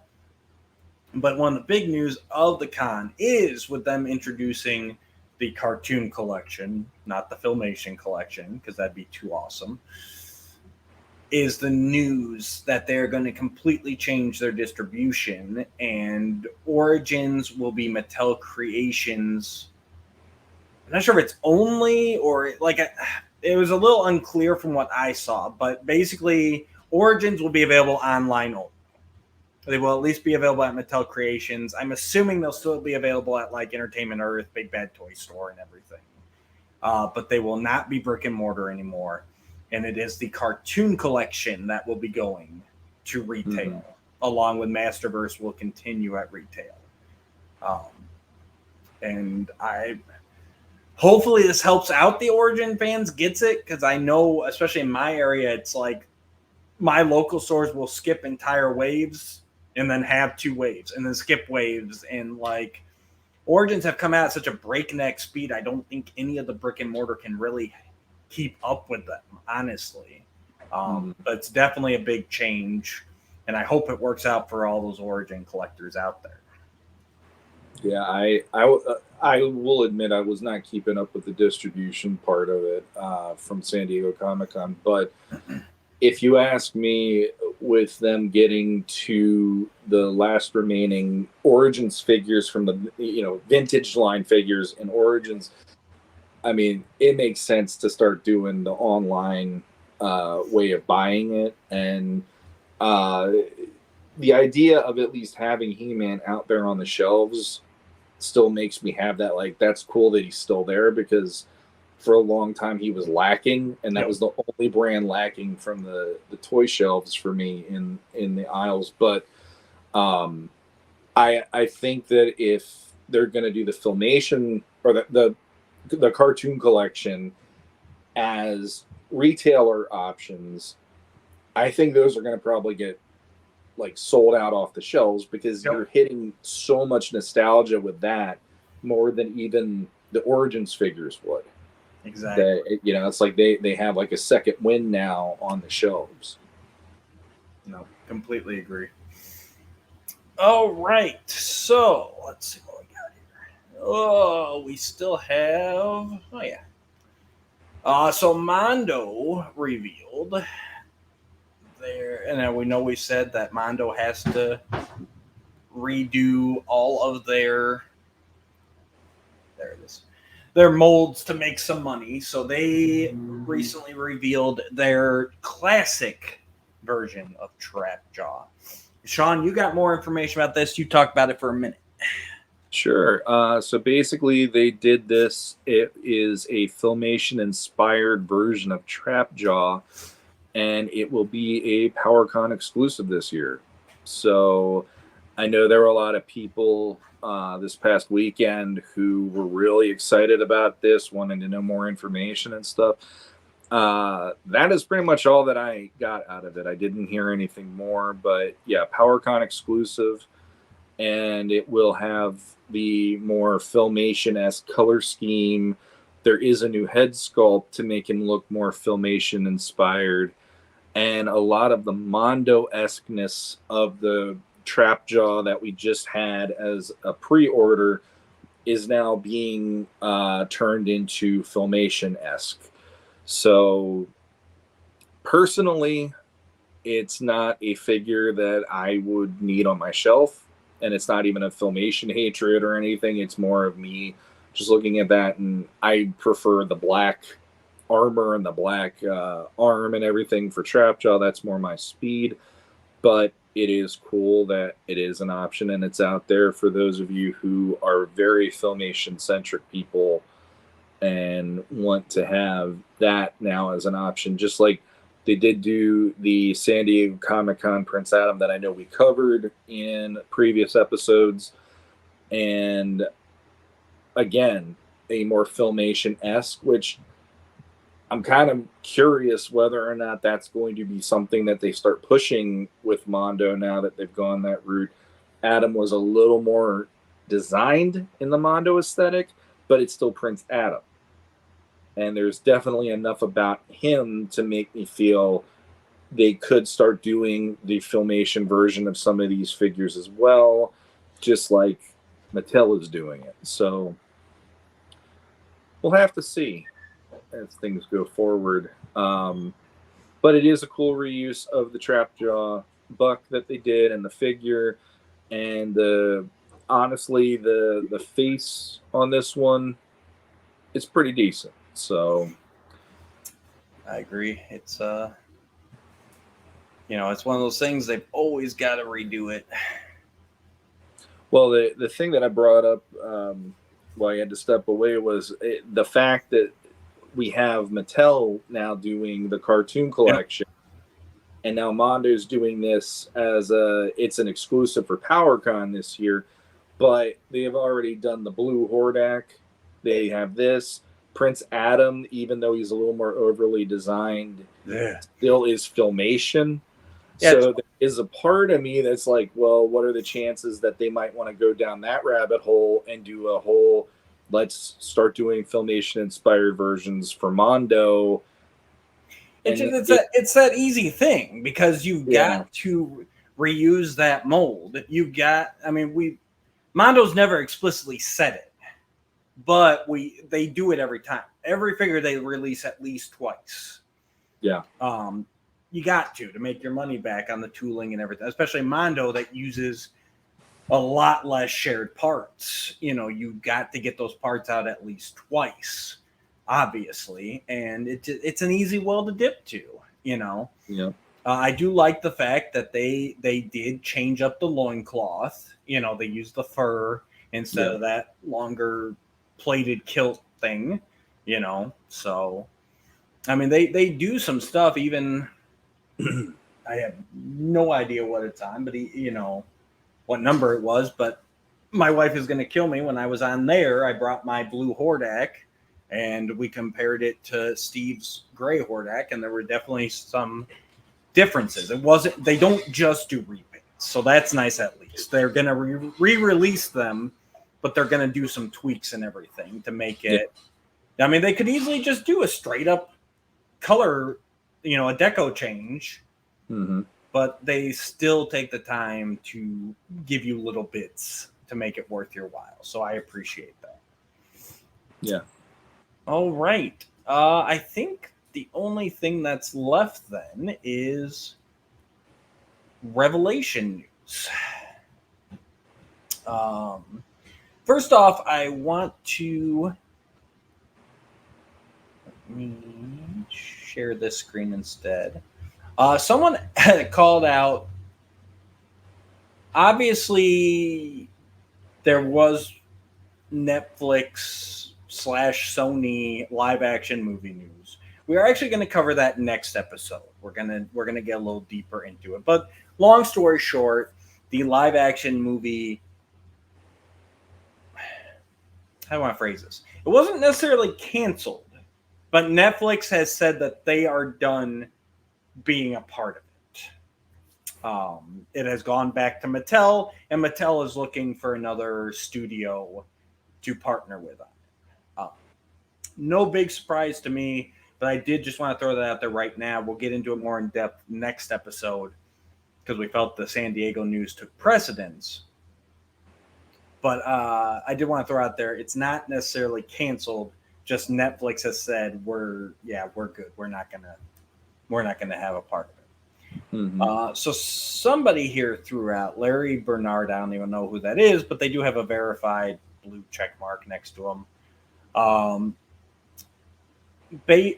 Basically saying that the movie, Netflix moved on from the movie because Revelation didn't do well. Actually, I don't even know if Larry Bernard was the first one that started it, but he definitely put in here. And I think someone, raised the point of, well, they're still doing Revolution, which is a sequel to Revelation. Why would they do that, but then cancel the movie? And Larry Bernard threw out here that Netflix already had Revolution, in production. It was a sunk cost for them. If there is no new media feeding it, I expect toy sales to drop. If the show was a success, it would have been worth doing the live action movie. So, basically, everything's canceled because, that typical stuff that we've seen ever since Revelation came out. Everything's canceled. Everything sucks because I feel this show sucks. That actually got the attention of that Kevin Smith, who is the one and true and only Kevin Smith. He said, that's not true at all. We had to wait 3 months to find out if we got a second season. And when they told us about the re-up, they provided the numbers to show why we got the renewal. The movie not going forward at first Sony and Netflix is based on their budget, not a cartoon.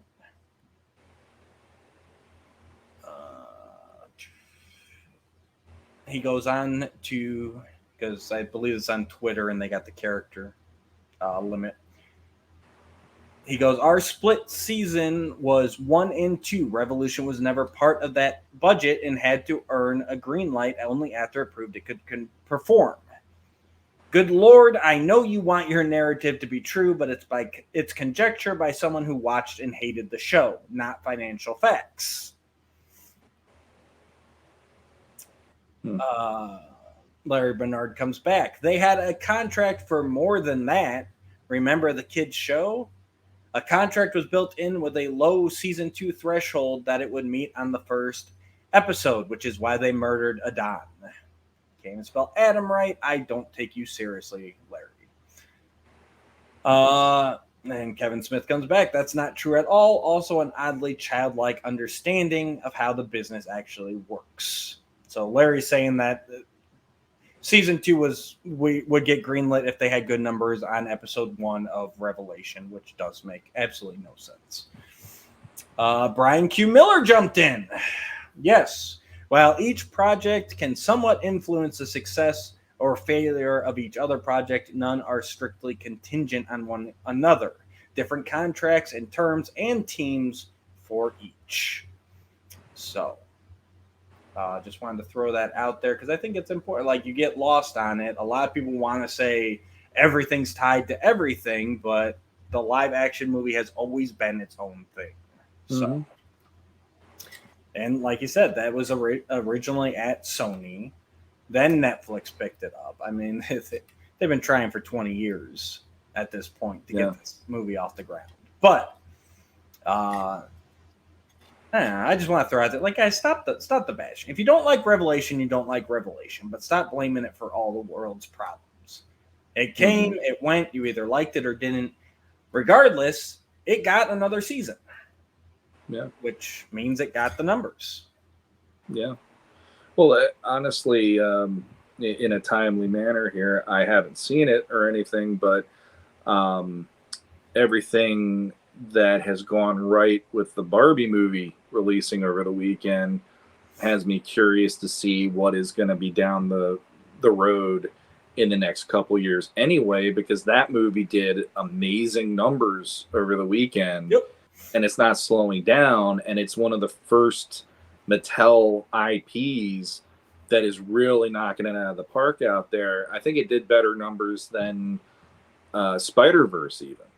So I haven't followed it that closely, but I know I saw like a headline saying that it's actually one of the biggest of 2023 by a lot, compared to other movies out there this summer, because it's been pretty much like a wasteland out there, with the exception of a few, on how these movies are performing, and Barbie's been like, astronomical compared to others.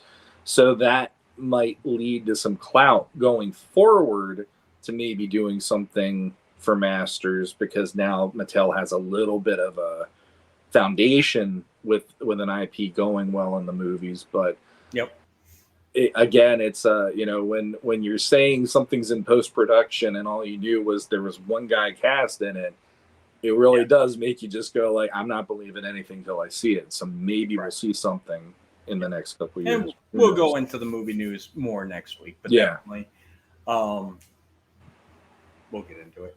But I just I know I have no desire to see the Barbie movie. Maybe when it's on streaming, I'll probably watch it. But I know my wife and my daughters and all their aunts and grandma, like the whole girl side of the family went to see it on Sunday. Like it was a thing. So, and more power to them. Just not in my taste, but I definitely hope it does well. Like Sean said, it can only show Mattel that movies are viable and movies will help your sales.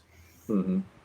So without further ado, let's jump over and let's take a look at the 2 scenes that were leaked from the Comic-Con panel. One of these I have not even seen yet, because it took me until this morning to finally hunt it down. So hopefully, let's go. So much for diplomacy. Time for Plan B. By the power of Grayskull.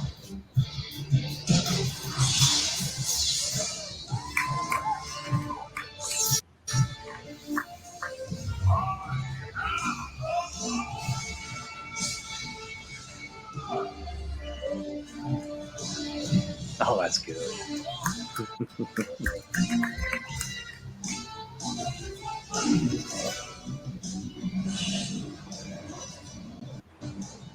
Since you're inviting your friends, I guess my friends can drop in too.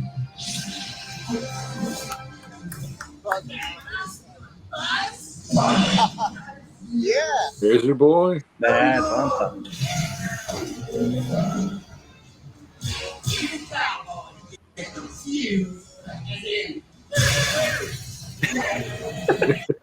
He actually said pew pew pew. Come on.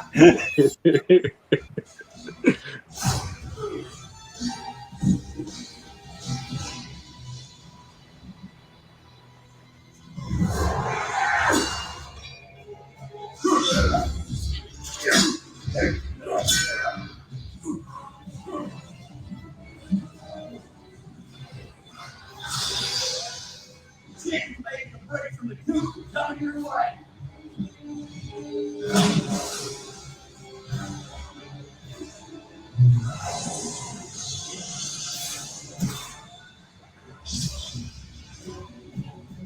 Okay, new vehicle. See that? I done it with a fresh shot. Not bad for a guy with a trowel, eh?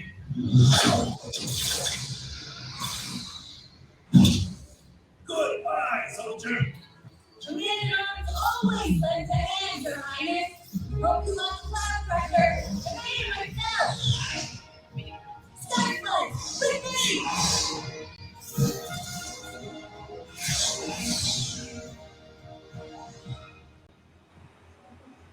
Oh no.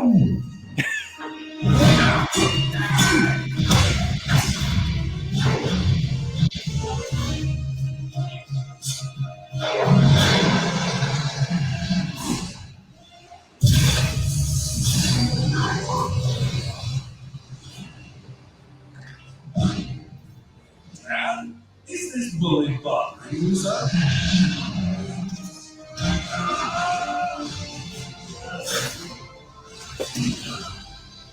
That is still weird. That's what I'm talking about. That's my boy.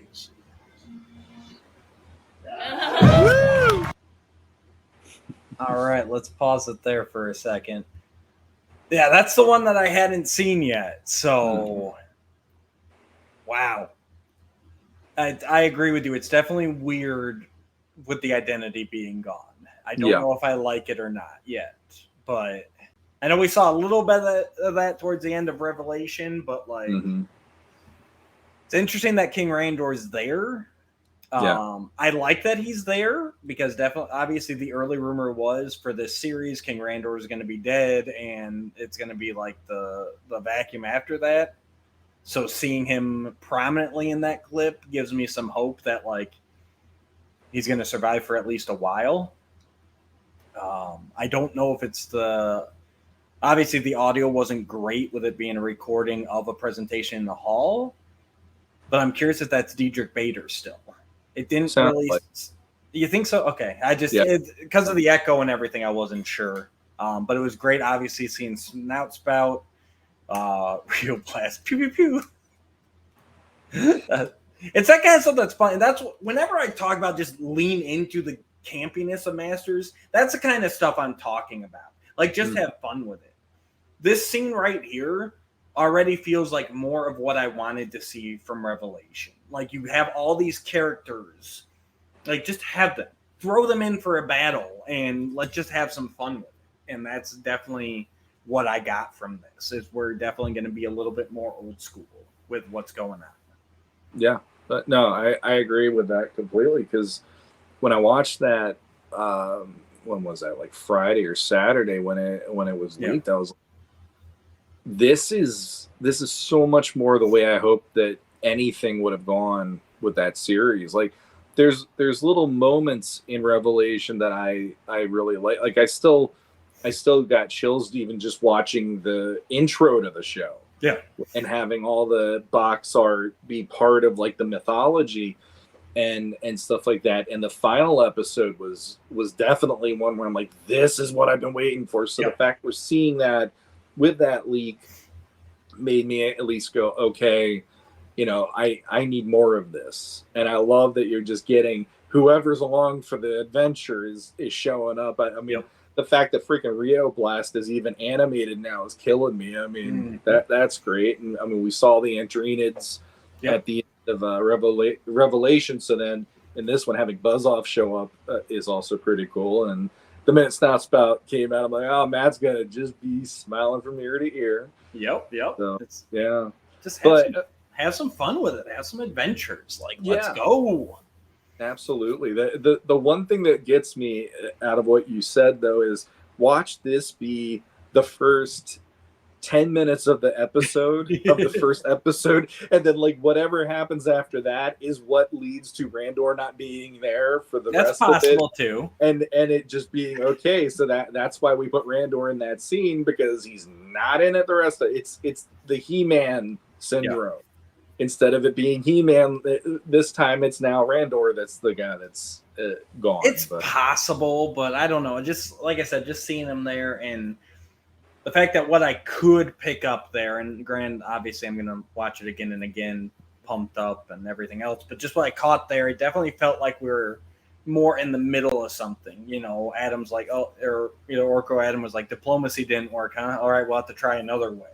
So like, they're obviously like, we're already into the action somehow. Yeah. They're there for a purpose. They tried to, maybe Skeletor's already taken the throne. Because one thing that we did forget to mention earlier, it wasn't in the pictures we went through, is the Skeletor figure comes with Randor's crown that fits on him. So maybe Skeletor's already taken over, and they're trying to it's really the Horde's taken over, but maybe it's kind of a, okay, we got to get whatever allies we can get, whether they be good or evil or what, Yeah. Scareglow is powerful. Let's go convince him to help us take on Skeletor in the Horde, Cool. I like that idea. That'd be fun. Just bouncing around, collecting allies, and leading up to a big battle. Like, Sure. that's Masters right there. I did watching that. Number one, Chris Wood doing the incantation. I love it. I know there were people originally that by the power of Grayskull, and they were like, "What? That doesn't sound." But when you see it in the context to this day, it just works for me in this version a lot. I love it. His "I have the power" can only be matched by John Irwin. That's it. Like he blows the roof off the joint with it. Love it. And I got to do it again because I loved it. Bear McCreary. I love the Bear McCreary theme in this show. It's one of the best Masters parts for me. No matter what they do story wise, Bear he got it. He got what makes this work. It is music form. Easily the second best soundtrack for He-Man. I still put the Filmation above it because it's so iconic, but he's right under it. He has beat out any animated series, the movie, anything that's come after Filmation. His is the best score. Down beyond that. Agreed. Like you said, it feels He-Man to me. I think they re-recorded. I don't think they are using the same "By the Power" and "I Have the Power" from season 1. It sounds different. And I like it better here. Yeah. I definitely like it better here. It's definitely his "I Have the Power" has definitely stepped up a notch. Like it's more forceful now. So and I really like that. All right, let's go ahead and take a look at clip number 2.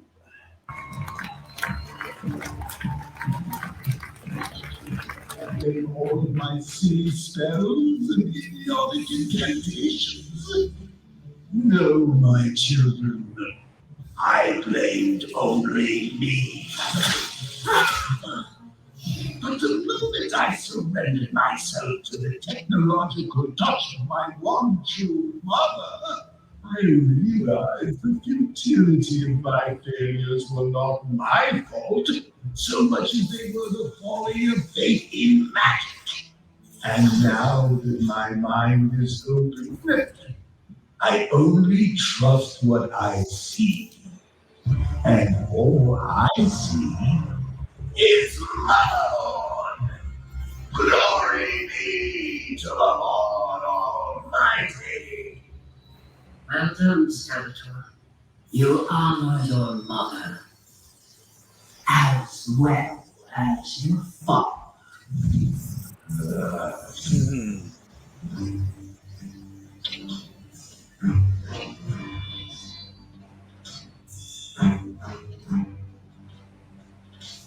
Another soul absorbed for the void, my master.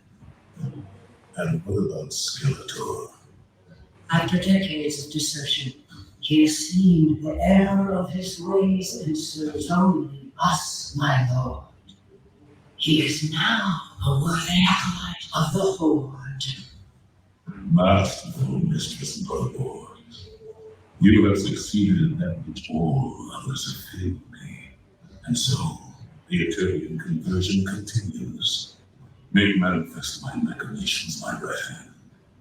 For soon, I will take the prize long denied me. And on that day, the skies above Grayskull will teem with the Horde army.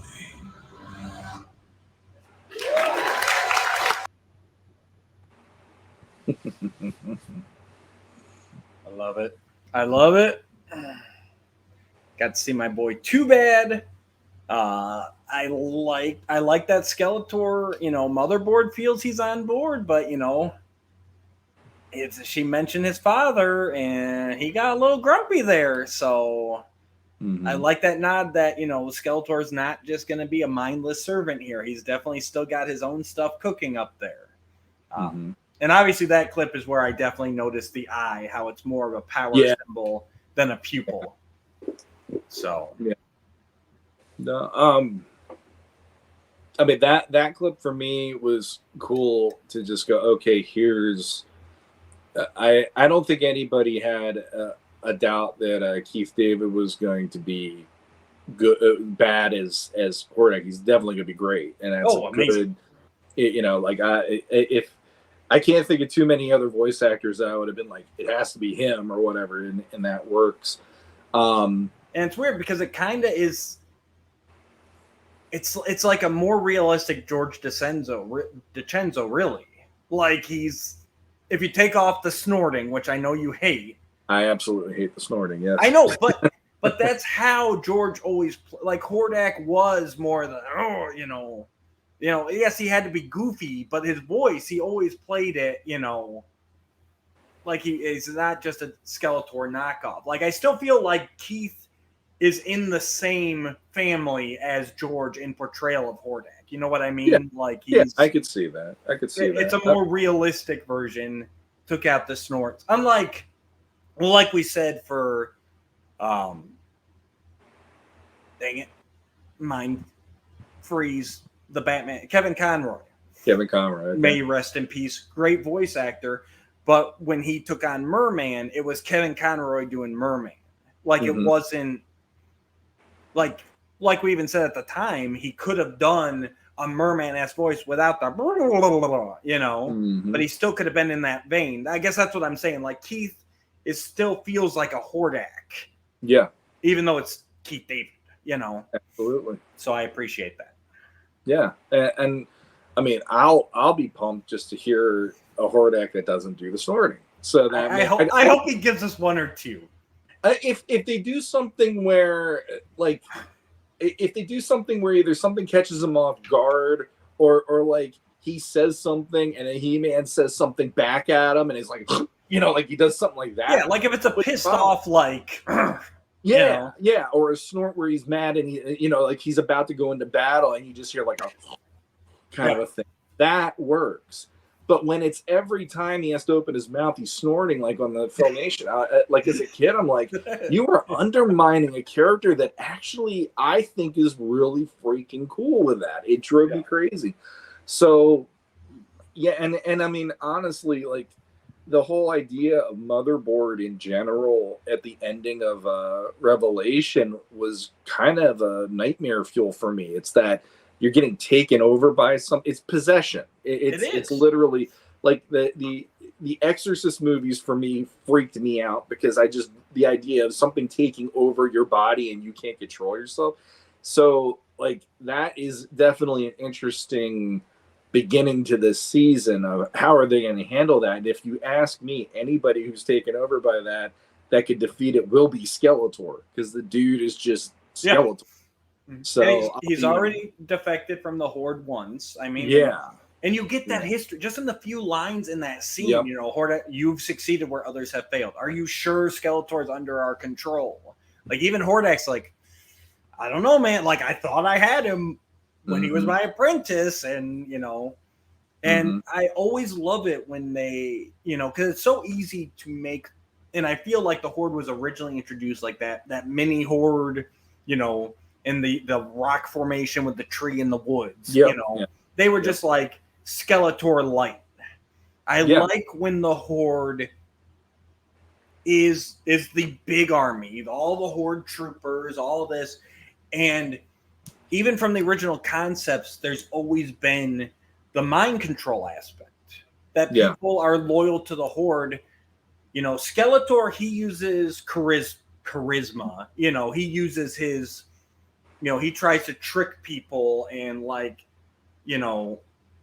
at the end of the day, he tries to make people loyal to him, but he's got that. He's got the evil lens. Even the Beastmans at times question their loyalty, but he's still trying to convince this ragtag group of villains to, join him and stay with him. And, there's that dissension. Whereas the Horde, I love it when they become just this military, massive horde that just like, no, we are all in step. We all hail Horde, Yeah. And even in the early concepts, that's what the Bat logo was. The Bat logo for the original toys was supposed to be this symbiotic being that attached to these warriors and made them loyal to the Horde. And that's why every character had the Horde emblem. That was literally a creature that attached and controlled their mind. Granted, the Horde has gone more technological in almost every iteration since then. So I like how Motherboard is kind of a progression of all these different ideas, and it ties in perfectly.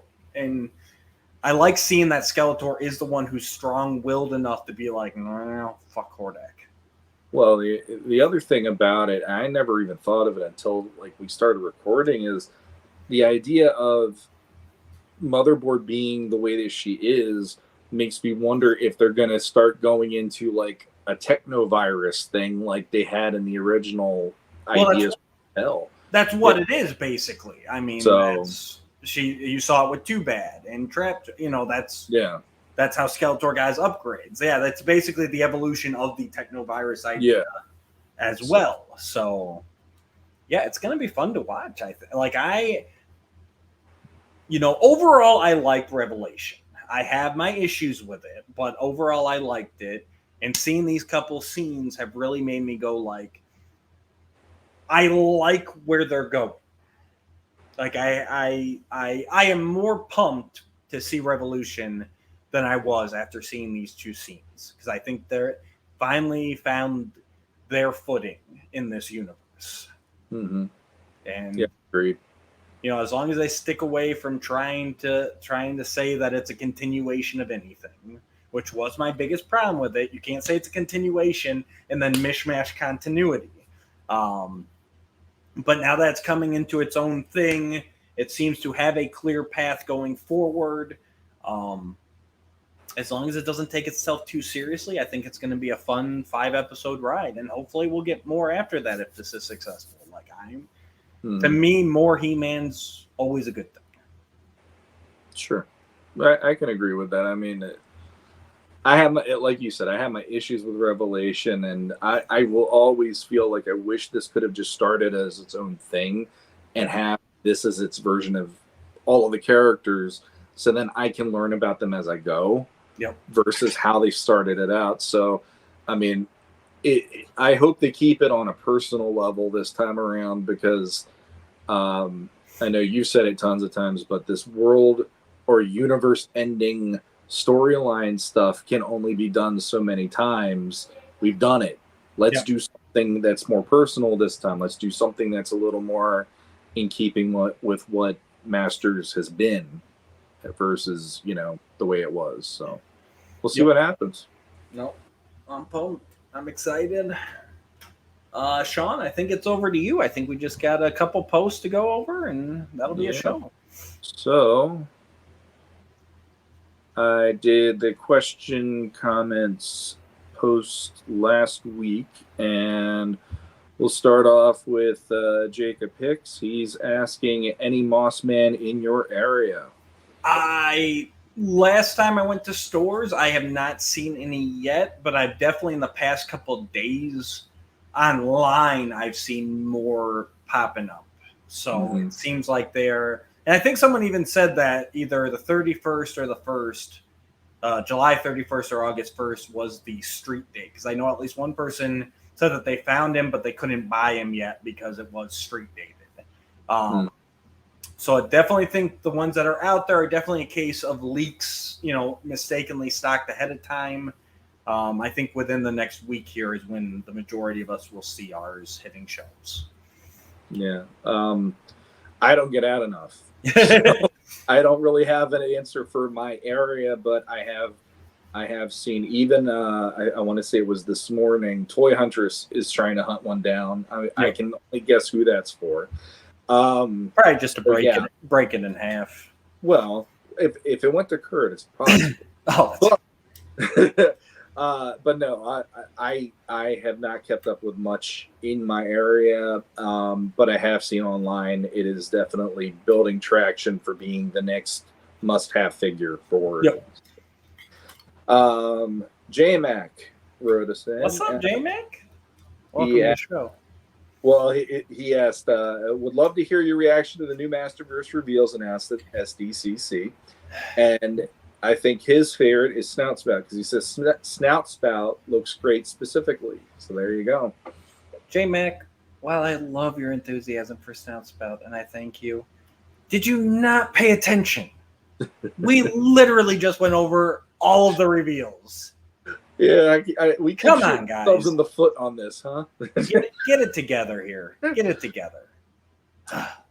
Well, then, on top of that, Jacob Hicks comes back with thoughts on Origin's distribution plans going forward. I'll let you take that one away. Jacob, really? Can you and J-Mac go sit down, watch the episode we just went over? Why would you ask us that? What is wrong with you two? To the corner, both of you. Just kidding. We love you guys. So anyway, and then Jesse Arnold wrote in, and he said, "What's your favorite reveal from SDCC, and why is it Green Snake Teela?" ? I think he means Lady Slither. Lady Slither? I was going to say, because Green Snake Teela came out a while ago. Yeah. She's actually already hit shelves in some areas. But Lady Slither, like we said, Lady Slither is great. I guess outside of the Filmation collection, and yes, I'm going to call it that, not the cartoon collection, sorry.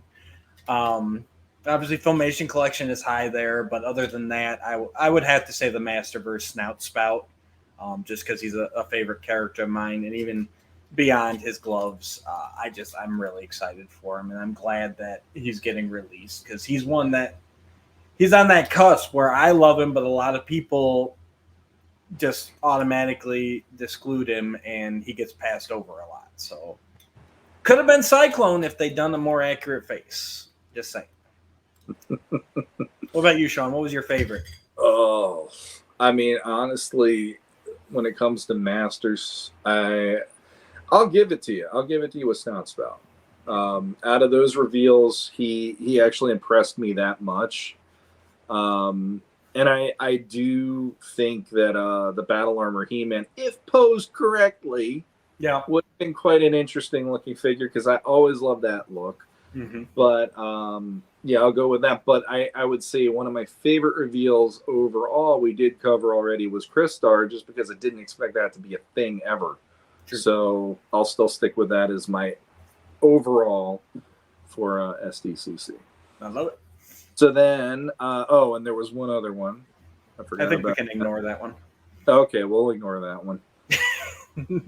He's had enough. Well, here's the problem. So I did another post. Hi, what's up? I know you're leaving. I'm still recording. You want to say hi? It's summertime. People get it. Yeah, it's summertime and the kids are home all the time. They are home. So they're stomping around upstairs. My son Hayden is downstairs wondering when we're leaving, and I don't know what he thinks we're leaving for, because I told him I wasn't really doing much like that today. So I did another post about the reveals themselves for SDCC. What were some of our listeners' favorite reveals from the show? So you're ready for this, right? I'm ready. All right. So the first one is Curtis Ackerman. So he says, ignore this too. He says, love the Filmation trap jaw from Mondo, but I don't think I need two trap jaws. I would have had a tough time deciding between them, but since I already ordered the black one, I'll stick with that. So that's an interesting question. I can't believe he came up with one, as simple as he is, but out of the two trap jaw, which would you pick up? Out of the two, if you could only get one. Yeah, I would still stick with the original pre-order one, because I still love all the black armor. I'm not a fan of the Filmation color armor with the mechanical arm and all that stuff. Yeah, see, I think I'd have to go the repaint, the Filmation version. The loincloth goes a long way. That's one thing that I definitely did not really like on the Mondo trap jaw, was that plated loincloth. I think it just looked weird with his design. So I think the Filmation speaks to me a little bit more. So the next one, Jacob Hicks, sort of split on Origins. Good that they are going to finish the vintage line. Don't know how I feel about the cartoon refresh. Yep. They're better. They're better than any Origins, Jacob, but that's okay. You'll get there. I'll say it. I said it earlier. I mean, I honestly feel like those cartoon versions work better in that style than I would have ever expected them to. So on that alone, it's like, all right, that's cool. Jonathan Donath. I love the Filmation Origins, but Classics Club Grayskull has tainted me. The Origins versions look like little people to me in comparison. See, I'm the opposite. I know I said, but I just the Classics Filmation figures, they always looked off to me. I never felt they really captured the spirit of Filmation, and these do for me. So we'll agree to disagree. But thanks for writing in, Jonathan. Yeah. And then Jason Torrance wrote in, I love the announcement of Keith David as Hordak. Yep. I think he will do a great job with it. Agree. We talked about that. And thank you, Jason. Thank you for writing in. We missed you. So that's it. That's it. All right, guys. Thanks all for tuning in. This was episode 104.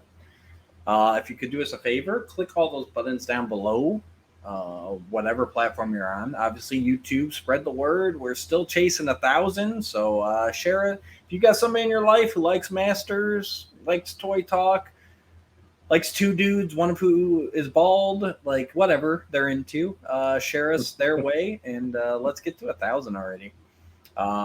Tune in this coming Friday. We'll be back on Offworld. We're definitely be wrapping up Secret Invasion. We're supposed to rank some Marvel TV shows if Curtis ever gets off his butt and ranks them. And yeah, it's going to be a lot of fun. That's on the Offworld YouTube channel. And that'll be live at 9 Eastern, 8 Central this coming Friday.